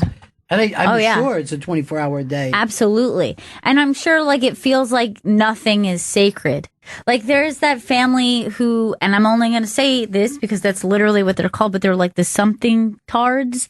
And they gave the dad gave the dad gave like the tard nickname to everyone. And there's like son tard and daughter tard. And they try to act like he didn't originally do it as a joke on retard, but he's like, no, it's something else. But it doesn't make any sense. But that's the kind of shit that gets Tom Segura in trouble. But I'm telling you, this family continues to make babies, and I think they're trying not to lose their brand. Remember there was a thing where they actually took the kids away because these people were making videos about scaring their kids? Yeah, they were like pranking their kids, but the kids like were breaking down crying, and then people started saying, wait a minute. They would wake the kids up and scream, Mommy got murdered! The kid would be crying and like, we're just fucking with you. You just yell, that's a prank, bro.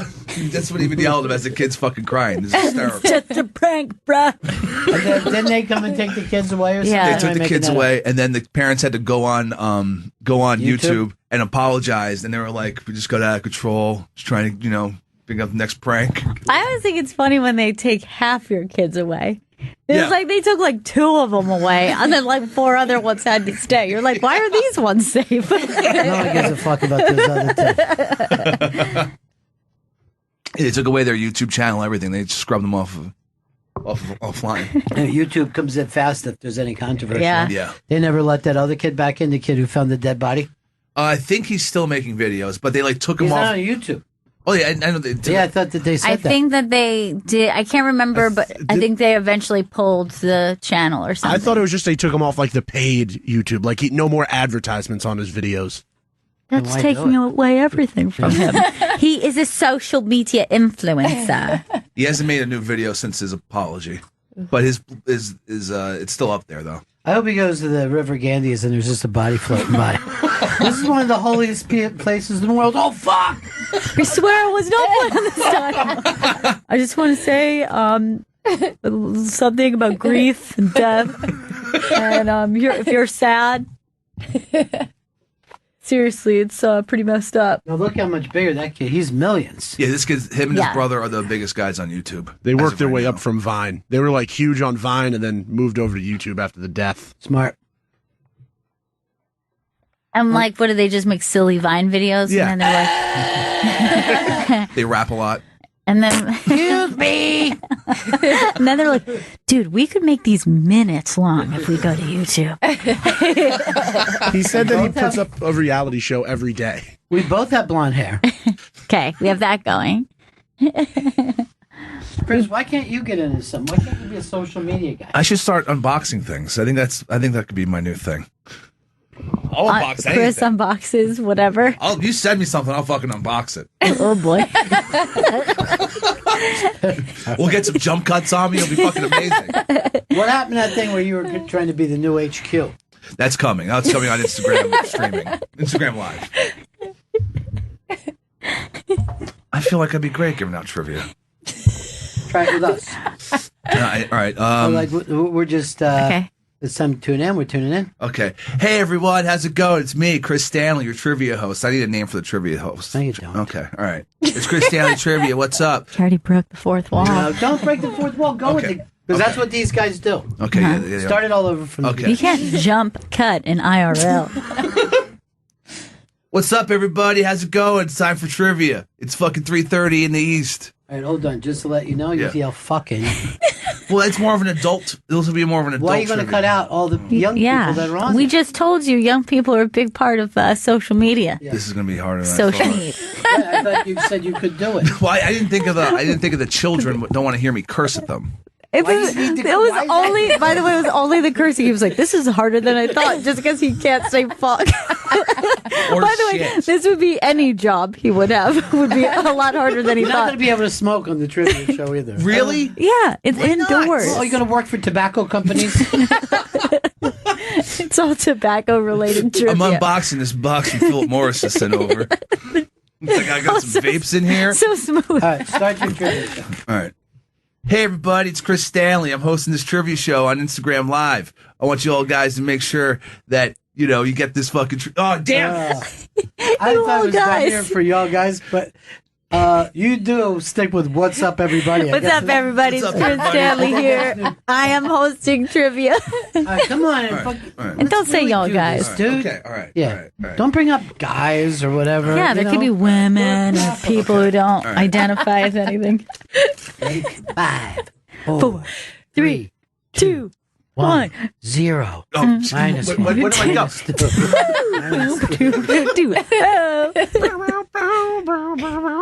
What's up? It's time to trivia. What's Let's up? say it's time to trivia. Dude, you don't It's have time to to talk trivia. like you're hosting a Nickelodeon show. What's up, everybody? I was trying to apply appeal to the kids. No, not just the kids. Some The fucking kids. kid toucher. You don't do Okay. that. All right. Go ahead. How's it going? Good evening, everyone. It's time to it's time to perform. Okay. All right. It's like halfway through, how's it going? He's like, evening is more formal. I think I'd like to switch. Be fun. I mean, this isn't. Oh, that's not fun enough. Okay. All right. Good evening. It's trivia time. Adults and younger people. You guys want to answer trivia questions? Because I got some. And then I go into my trivia. You got it. Trivia questions You on can me. make Just up make things. it It don't have up. to be All right. hard trivia. All right. But you can't say to us, "Hey, I'm going to do this for 8 seconds. See if you like it." You got to make it seem like it's a real show. And one of the things, Chris, is you can't be thrown. Yeah. Good point. That's the thing about Lag Daddy. Scott is never thrown. Yeah, no, He's he knows. never he knows what he's thrown. doing. All right. He sounded derivative of Disco Dan. He's always trying to be Disco Dan. Why don't you call yourself Disco? And by the way, I didn't mean to throw you. Yeah. There will be adults and there will be kids, but you don't need to identify both of them. Maybe I should, Gail. Maybe they both want shout outs. It's trivia time for you children and adults alike. Some of you are 10 or 11 or 12. Yeah. Some of you are 40 or 41 or 42 or 43, 44, 45. Come on, Chris, get it down, All right, dude. all right. It's trivia time for those above the age of 18 and those below. And now we're going to throw out some trivias for you. That's right, we have trivias here on Trivia Time with me, your host, Chris Stanley. Dude, it's really bad. You literally just said everyone, but you felt the need to say for those of you who are above the age of 18 Yeah. and the ones of you below. Yeah, that's good. The way you said blow. Oh, God. And then the other thing was we don't have some trivias here. That's my thing. Trivia. That's how other people say it. Yeah, That's you don't how I want- do You it. don't want your thing to be wrong, though. But it's not wrong. It's good if it's new. This is something new. This No, is it's actually wrong. You don't have to- Get some trivias here. Okay, come on. All right. Okay. I can just think to yourself Yeah. that you're a social media influencer. Yeah. All right. All right. You guys ready to get influenced? Because it's trivia time. Come on, I'm dude. Chris. You're trying to be silly. I'm not trying to be silly. You're not going to yell, "You ready to be influenced?" Do it the correct way. All right. All right? Okay. All right. It's 5 o'clock in the East, and you know what that time that is. It's trivia time with me, Chris Stanley. And I want you all to get ready because we're giving out a lot of prizes today. I mean, if you can get through these 10 questions, you should congratulate yourself on being the fucking smartest man alive. Oh, my God damn it! You did that on purpose. I did not do it. Dude, on you purpose. wouldn't have done all that weirdness leading up to Also, it. too. I want people to get excited about this trivia show that's happening. Why are you saying it's 5 in the evening? I thought that's a good time to go. Right now we have a clock. Oh, okay. You're a person. All right. I thought it was like more like a... I'm afraid to give him notes because then he addresses them so specifically in his next read. And I appreciate the notes. Thank you. I want them. I want notes. It sounded too much like the "Do you know where your children are?" thing. It's 5 o'clock in the east. Are your children above 18 and the ones below playing trivia? Believe me, I've seen a lot of dead kids in my life. It's not pretty exciting. You know they make coffins in all sizes, right? Let's play trivia. Fun fact. All right. Do it correctly, All Chris. right. Okay, I'm going to do it Please. right. I want to do it right because I want this to happen, man. Just be cool. I'm trying. No one wants to get a fucking tongue lashing when the trivia's time. Started quick. All right. Trivia on. It's 2:05 in the East. It's time to answer some trivia questions with me, your host, Chris Stanley. And I want everyone to know that there's a shitload of Oh. You almost had it that time, man. I like trivia on. It's weird, but you know what? It was interesting to me. We're brainstorming here, all right? No, we're not. Okay. Alexa. For a host. You haven't come up with a great guess. You know what I mean? Like, if you're like, oh, here's a great game, Yeah. I put up with some of this. I'm like, oh, there's something there for it. Yeah. But so far, your best thing is when you yelled trivia. Trivia on. I didn't hate it, strangely. We're going to have a lot of prizes, I'm telling you that much. Why would you start it out? Come on, welcome, people. All right, okay, You just Oh, no, try- I wasn't starting. I was just just try to get to one question. All right, Just try to get your setup to at least You one almost question. started off like you were breaking up with a girlfriend. All right, let's do it, All buddy, right. please. Okay. For you guys. Me for us, guys. For you. Trivia on. It's 2:07 in the East, and I'm your host, Chris Stanley, and we're going to be doing some trivia today. I'm going to be asking you questions. You're going to give me answers. And I want to go to question number one. What? That quickly? Question number one. In what city will the Super Bowl 52 be held? A, New York City. B, New Orleans. C, Minneapolis. D, San Diego. E, Miami. F, I do like that. I like the fact that he's come up with more things. F, Boston. Please answer. Trivia takers. Trivia takers. You take trivia. Trivia players. That's the word I meant. Let's start from the beginning. Okay. All right. Okay. And you're trying to be fucking funny. I'm now. not trying to be. I want to. Easy, dude. No one wants to be screamed at by a game show host. I'm not so sure I'm married to Trivia On anymore, by the way. I thought that was one thing I had working. Sounds terrible. All right. How about me giving more than 4 possible answers? I think that's good. No, it's ridiculous. We don't want to spend all day here. This is Okay. It's gonna be too. Let me just get a sip of water here. That's pure But ice. you know when you're on HQ with Scott, how long it takes to get to it because he's fun. I know. Yeah, he's entertaining. That's what the fun of the game is that you're hanging out with your buddy Scott. Instead, you're just screaming at us and then immediately reading off a laundry list of cities. I like to give people bringing options. up our ages nonstop. Yeah, you guys old enough to play trivia? All right. We know what you sound like.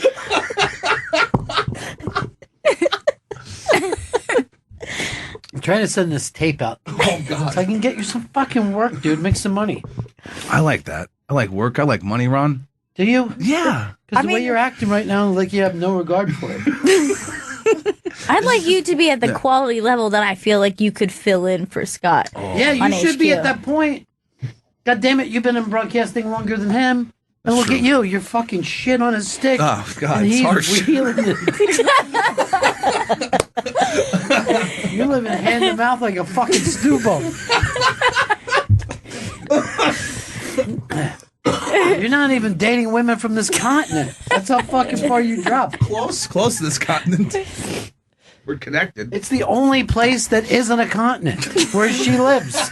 Central America doesn't show up as a continent. It's in between. Oh, is it hot in here? Oh, you're doing song lyrics now?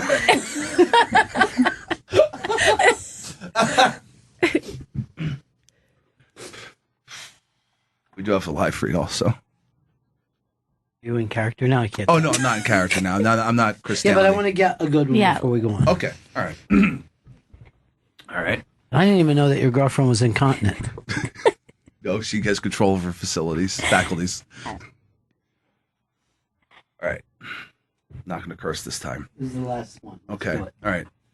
Trivia on. I'm your host, Chris Stanley. We're hosting Trivia on, and we're going to be asking a lot of questions today. You're hosting? Yeah, we're hosting. Who's way? Thank you. Is this the royal way? Do me a favor. Yeah. Drop trivia on. Okay. Yeah, I heard It's you a said. fucking I think it's holding you back because Okay. now I feel like You're that's all stuck you're. into it. You think I'm Yeah. really okay? Yeah. It's not. It was, you know what? It was fun just out of nowhere, but As it goes on, just yeah, it's annoying and it's, stupid. It's I don't like it. All right. Also, what would it even mean? Because it's trivia. It's on now. Like it's time to fucking do trivia. It's time to Fuck it. Okay. try to ask Vito, let me just. I mean, I'm at a point now where I know it isn't Chris. Let's see if you can pull this off.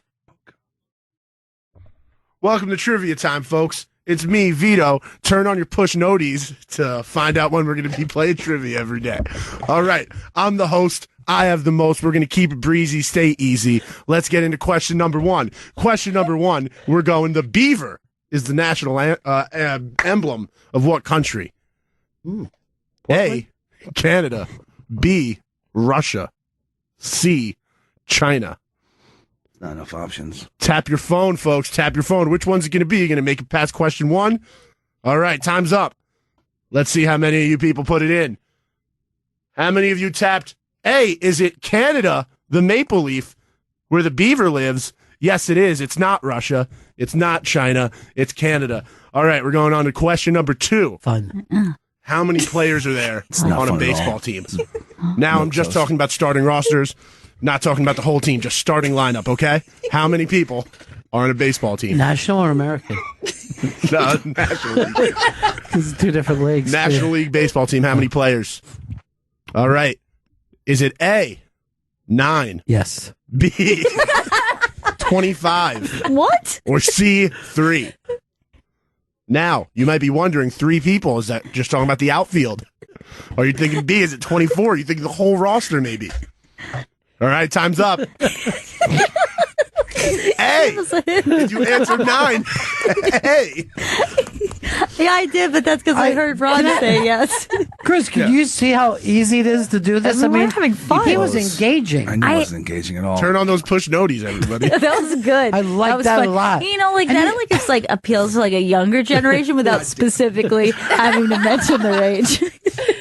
So 7 to 9, tweens. Here's some for you. But dude, you see what he did? I mean, he was so fun. Yeah. he was so smooth. It was great. It was really fun. Smooth. I actually just instinctively just started hitting my phone because I Sure. felt like I could answer. It felt real. I tried to text him, "I love you."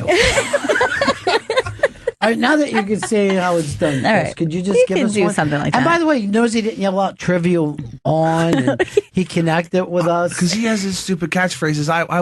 I'm trying to fucking put something out there too, Ron. I want trivia on. You And he wish you took would've trivia pushed time, me. which is mine. You think that you invented trivia time? I think the day after someone called it trivia time was about it. All right, trivia time. Let's do this one more time. All right. Welcome all. It's time All to. right, let's not even, just remember the way. What if we tried it with 2 hosts? That's a good idea. Just to see, maybe having you both do it at the same time, maybe you'll find your stride. Yeah. Oh, okay. Ready? 5, 4, 3, 2, 1. Live from the 0, booth. -1. This guy can't even hit the fucking mark. Come on. Go ahead, start us up. Live from 2 locations in New York City. I'm in the booth. Chris Stanley's in the major studio. That's right, I am. We're about to answer some trivia questions here. No, you're about to answer it. We're about to ask some questions. That's right. We're asking questions, Vito, and we're giving out prizes. Can I give you a hint here? Never yell out, that's right, because it's just, you know what I mean? We expect the 2 people together. Okay. And 2, it seems like there's no use for you here. It all is about the guy with the energy. That guy sucks. I mean, it reminds me of Big Brothers, where I'm like, why is the other guy there? I'm great on Big Brothers. Big Brother. Hey, did you guys notice that Jim Nance absolutely hates Tony Romo? Yep. He fucking hates his guts. Fucking deal with him. And there was one point, I think, where Romo was acting like the ball was out. He was like, whoa, oh, watching an instant replay. And he goes, you can make as many noises as you want, but that's a catch. He was just fucking couldn't stand him. All right, why don't we break here? I know you got a live read for us, right? Yeah, let's talk about Dish. Jesus, why are you talking that way? I know. How do you know it's time to switch to Dish? If your TV bill was an unpleasant surprise this month and last month and the month before, it might be time to switch to Dish. If you'd like to spend more time enjoying your favorite TV and less time on the phone with your cable company, it might be time to switch to Dish. That's because Dish is different. With a 2-year price guarantee, free installation, and hands-free TV, they've been ranked #1 in customer service nationally by J.D. Power and their customers. With recognition like that, it's a better time than ever to switch to Dish. Dish tuned into you. To learn more, call 1-844-CALL-DISH, go to dish.com, or visit a local retailer near you for J.D. Power Award information. Visit jdpower.com, requires credit qualification, 24-month commitment, early termination fee, and e-auto pay. Taxes and surcharges not included. Other restrictions apply. For full details, 1-844-CALL-DISH. It's trivia now. It's the Bennington Show on a Monday. Super Bowl is coming with the Philadelphia Eagles facing a mystery guest out of New England. Very exciting. First time ever. A lot of people were pissed at that. I saw Huffington Post put up a thing. Like, enough with the Patriots. It's just like, you got to beat them. That's how it works. Yeah. Now, when you think of it, do you feel like you're happy that it's going to be an Eagles-Patriots Super Bowl for that reason? Like, it feels like you have the opportunity to beat I the like best it for Revolutionary War purposes, that here are the two cities that really put together this country. Well, we only had 13 colonies. And one of them was Delaware. So we didn't have a lot going for us. No, I mean, I think whoever wins just goes. It's right. This whole wish thing of what you want is ridiculous. Everyone this year got the chance to play enough games to get to this point. Right. I mean, I look at the Steelers and Jacksonville and I'm like, I bet they both could have made it. You know what I mean? A couple of breaks went their way. Either one of those teams could have made it. Yeah. Obviously, Minnesota never could have. We saw what they have for backbone. 0. None. I thought Atlanta was going to go further this year. Look, Philadelphia has to play both teams that were in last year's Super Bowl. Yeah, that's true. I can't think of any other team in history that's ever had to put up with that. But it is weird that it's, kind of a Hamilton, Ben Franklin. Yeah. It's a return to basics for this country in many ways. In a lot of ways, I think that this game should be darkened out outside the original 13 colonies. I think it's the only way to be fair about it. If you want to travel to one of the original 13 to enjoy the Super Bowl, yeah, then you can. If you live in the wilderness of Ohio, this would be the time for you to see what's happening where people live in the original 13 colonies. Bam, bam. All right, so that's going on. There's a piece up on the iBang. They've listed how Nic Cage pissed away $150 million. The number of castles that he bought. He is kind of a castle collector. He is. He was. I think at one time he owned 15 homes. Yeah, 15 residences. It's too many. You think? That's too many. That is too many home. 2 castles in Europe. An island. Yeah, the island, I see how one would want to buy an island. I get how you're like, I have enough money to buy this island. Should I? I will tell you this, though. Islands are always a mistake, but I always see exotic pets of, there's somebody who's not going to hold on to their money. Somebody who's like, I got the white tigers, y'all. No. Because you'll never see Bill Gates with white tigers. Check it out. Ballin' Bill Gates. I'm making it rain. Like, I've never seen Bill Gates with stacks of cash. Just make it rain. Look at all this cash, y'all. Gates, Microsoft. Microsoft chain he has around his neck? It's I think what he did is mental illness, right? When you buy 50. Yeah, there has to be something. I mean, some of the things that he bought on this list, a 9-foot tall burial tomb, which I'm not even sure who it's for. Well, Shaq. A bunch of shrunken pygmy heads. That's fun. That's not something you need in your home. I mean, if you are slightly interested about them, sure, but like, why do you need to purchase them? Why are you like, I need to look at those pygmy heads whenever I want? Could it be something for the tigers to play with? Tiger toy. They're albino. Lamborghini. Here's one of your exotic animals. A pet octopus. For 150 grand. Yeah, but the way it's jumping and splashing when he gets home, you know what I mean? It's got his heart. Why would it be 150 grand? I could go in the East River and fucking pull out an octopus. I'll sell it to him for 99 grand.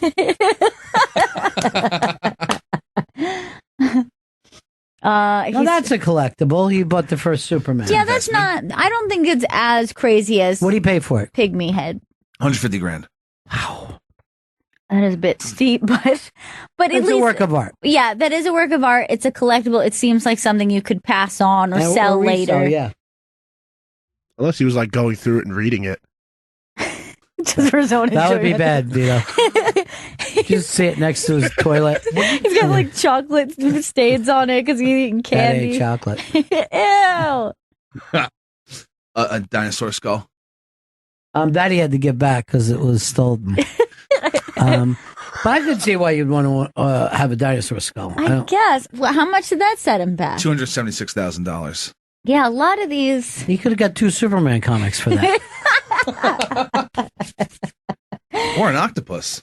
But apparently, this is why he keeps making shitty movie after shitty movie to try to dig himself out. Right? Yeah, he's currently, I think, worth $25 million, and then he's just making anything that he can get. But that is something funny about new money, and it is something that It's I the feel jerk. is very American. Like the idea of new money. Tell that to Saudis.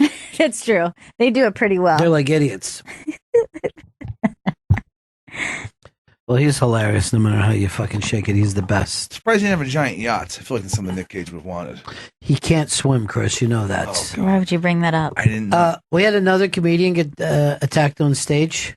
Yeah, there was a. Tell me it's not Tom Segura. No. It was in, By a Cajun? It was in South Carolina.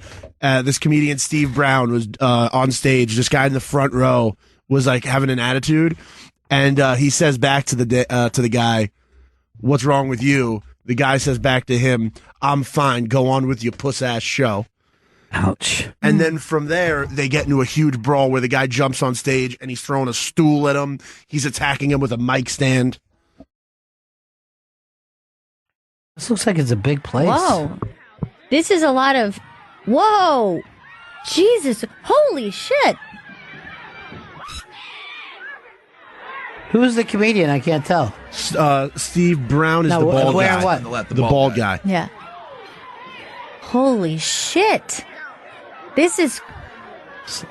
assault, brother. Look at how long it takes anyone to figure how to get this I guy can't believe out how of there. massive that fucking stage is. It's called the Comedy House in South Carolina. Dude, that was so crazy. The amount of time that they were just circling each other.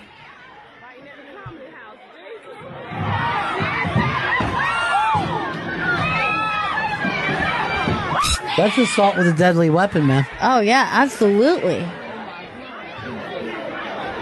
I mean, if he had made contact with one of those swings, Yeah. you could easily, if he had knocked him in the head with that kind of a swing, No, he's a dangerous fucking human being. He's a menace to society. Man, I never saw any shit like that. yeah, that's really, really intense. I think Happens every once in a while, though. all he got was like a gash from it, but it like looked. I mean, the mic goes flying in the beginning. Yeah, I know. I'm also amazed. He's actually pretty quick on his feet. He really is able to bob and move his way out of a lot of these swings. He should have bobbed his way off the stage and I down know. the hall. Yeah, as soon as the club didn't care about him. Yeah. I know. As soon as you started swinging the mic stand, why didn't you get the fuck out of there? He's got to hold the stage. You know what I mean? That's your stage. Nobody helped until the stool play was involved. Stool Ew. That's disgusting. That's really disgusting, Vito. That's your thing, though, isn't it, Dookie? So that's what you're telling us? Oh, my God. That So really is Twitter's nuts. already saying that Trump cucked out the Dems. And Dems are taking a bunch of fucking hits from their own side. Really? This whole thing was just stupid from jump. Yeah. This probably shouldn't be an option to just shut down the government. We got to do it sometimes. Every once in a while, clear out some of the bad blood. Hey, Rick, what's up? Hey, Benningtons, how are we doing today? Yeah. Yeah. I was listening to your story about Nick Cannon blowing millions and hundreds of millions Not Nick of dollars. Cannon, Nick Cage. Nick Cannon sorry, has Nic his Cage, fucking yes. his communion money. Yes. And it reminded me of a story. About 15 years ago, I was lucky enough to go on vacation with a friend out to Sun Valley, Idaho. And we would shag balls on the golf balls on the golf course, find balls that people had shanked into the woods, and then we'd go back to the clubhouse and sell them to people going out to play golf. For people who don't know, Sun Valley is kind of a hub for very wealthy people to vacation at. And so we ran into this gentleman just outside the clubhouse, and we were selling the golf ball for a piece. And he said, "No, I'm not going to pay $1 a piece, but I'll give you 50 cents a piece." So we sold the guy a dozen golf balls, bucks. We got done, and we saw my friend's father, and he goes, "You know who that was?" I said, "I don't have any idea." He goes, "That's Bill Gates." I said, "That was Bill Gates, really? That nerdy guy right there is Bill Gates." He said, "Yeah." He said, "The richest man in the world just got you down from $1 a ball to 50 cents a ball." That's how you hold on to your money. I never thought Bill Gates would be a golfer. No. That's the part of the whole story that just... I can't picture him with a club. No sports at all for him, I can't imagine. No. He was very accessible, surprisingly accessible. It was just him. He was there. It wasn't like he had a big entourage around him. There were maybe 2 guys with him, and so that's why I didn't even know who it was. You might have gotten ripped off. Might not have been Bill Gates. I am seeing It was Bill pictures Gates. of Bill Gates on a golf course. It's hard to believe. Yeah, he doesn't. Sun Valley, yeah. Doesn't seem the type. But I guess if you have money, you're like, everyone does this. No, I guess I have to. But he doesn't seem like this would be his natural habitat. No. I don't know that it is, but I know that he was there, and he got us to, instead of paying $1 a ball, he got us down to 50 cents. All right, thanks, bro. It's a great story. By the way, they're saying there's a picture of the gash on his arm from that thing, and it's pretty nasty. Yeah, I was shocked that he wasn't more hurt from that, because that was like the way he was swinging that thing. It's the Bennington show. When is my date with Dan Perlman? Is that next week? That's next week. That's January 30th at 7:30 p.m. at Caroline's Comedy Club in New York City. Carolines.com for tickets. Use the code Dan. Is it a Monday or Tuesday? That is a Tuesday. That's a Tuesday. Hey, we've got that Unmasked coming up on Monday, but we're not announcing it yet? Not announcing it yet. I'm talking to Roland today. Okay. It's a big one. Yes. Mm-hmm. It's going to be a lot of fun. I'm very excited about this one. Or should I say it's a big two? Can't.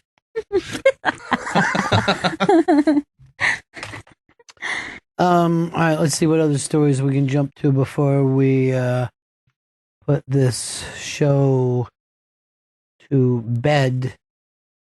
Oh, the Danny McBride Crocodile Dundee, that he plays the son of Crocodile Dundee. What did you think of this, Chris? I mean, I like Danny McBride, so I want to see it.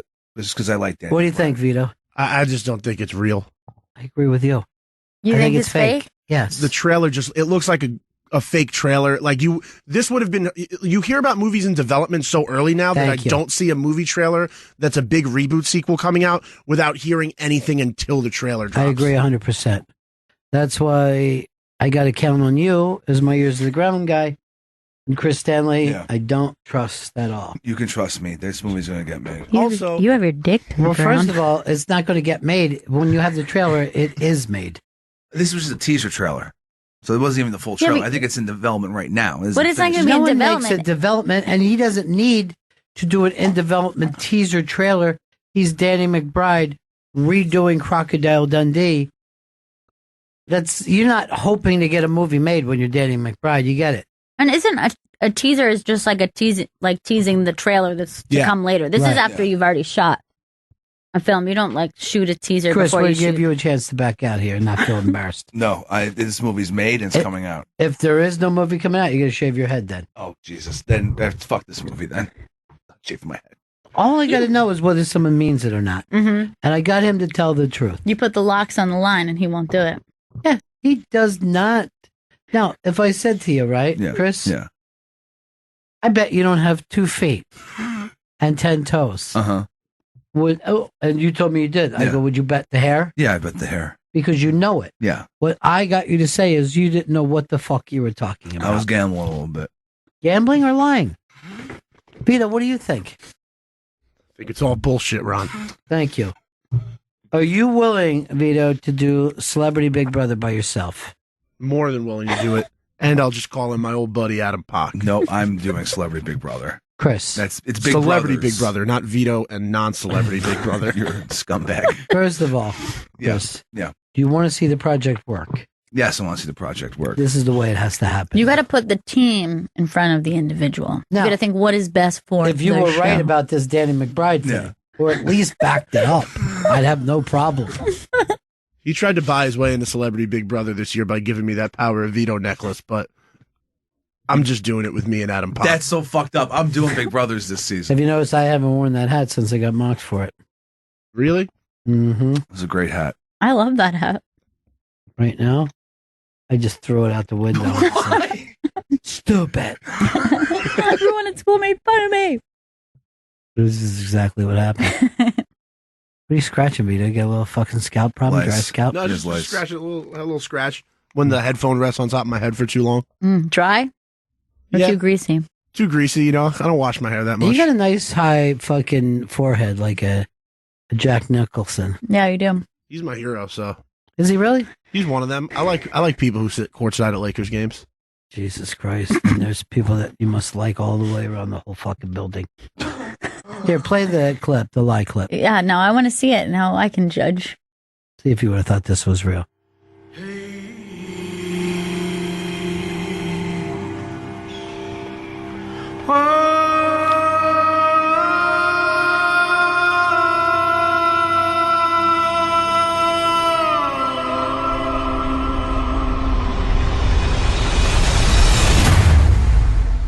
Good day, losers. That's not a knife. That's a knife. Look at that. Look at me. Look at the knife blade.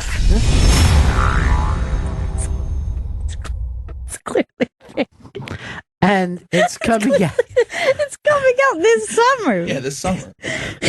It's not time for a teaser. It's time to go full head on. They would be showing action shots and fights. By the way, did you see the shitty thing that The Rock was promoting where he has a pet gorilla that they turn into a monster and then The Rock has to... Wait, what? It's based on that old arcade game, Rampage, where like the monsters attack the city. Oh, yeah. I used to love that game. Yeah, The Rock's next movie is based on that video game. That's not a video game that needs anything based on it. It's very clear. No real Monsters. Turn it on you. You're going to see how shitty this is. And The Rock, he picks shit and it all makes money. So there's no way to tell him a goddamn thing. You know what I mean?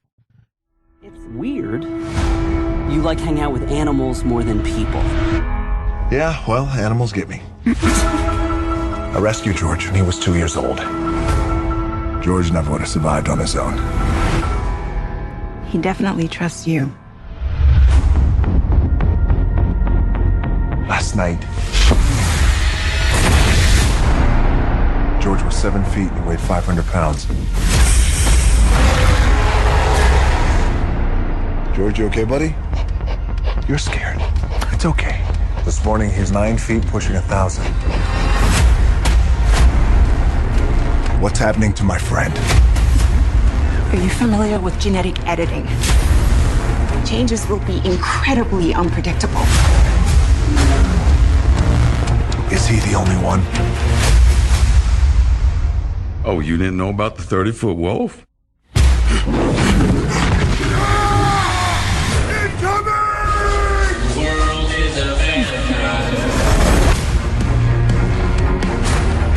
Hell of a day, huh? Science experiments falling from the sky.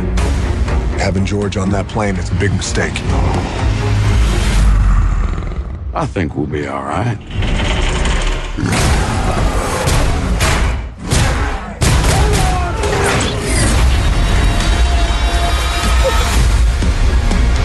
This is April 20th. This is before your movie comes out. I'm counting you. It's coming back to me. It's coming back.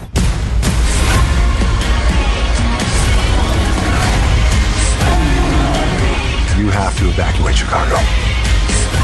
George didn't ask for this. They're gonna put him down. That's not happening. Why would you care that a fucking monkey gets killed? It's destroyed Chicago.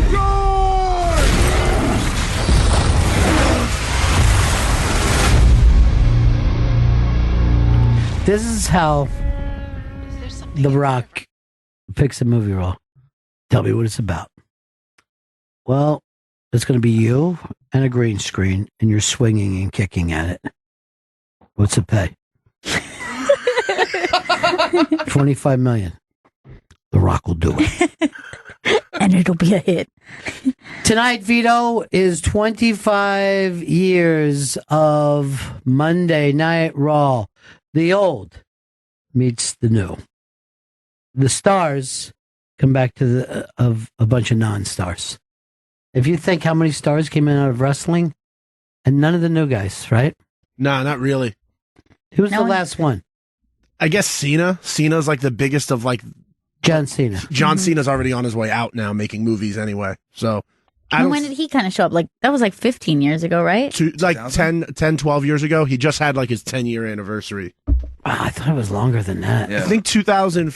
Oh, shit. Wow. No, 13 years. Yeah, because like 2005 or 2004. And what's his biggest movie so far?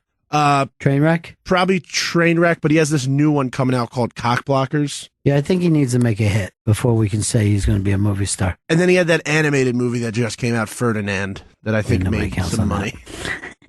But you know, and he's got to really be able to star. But yeah, it's from two locations tonight. Is The Rock going to be there? I mean, one would hope The Rock would be there. The Rock's home. Stone Cold?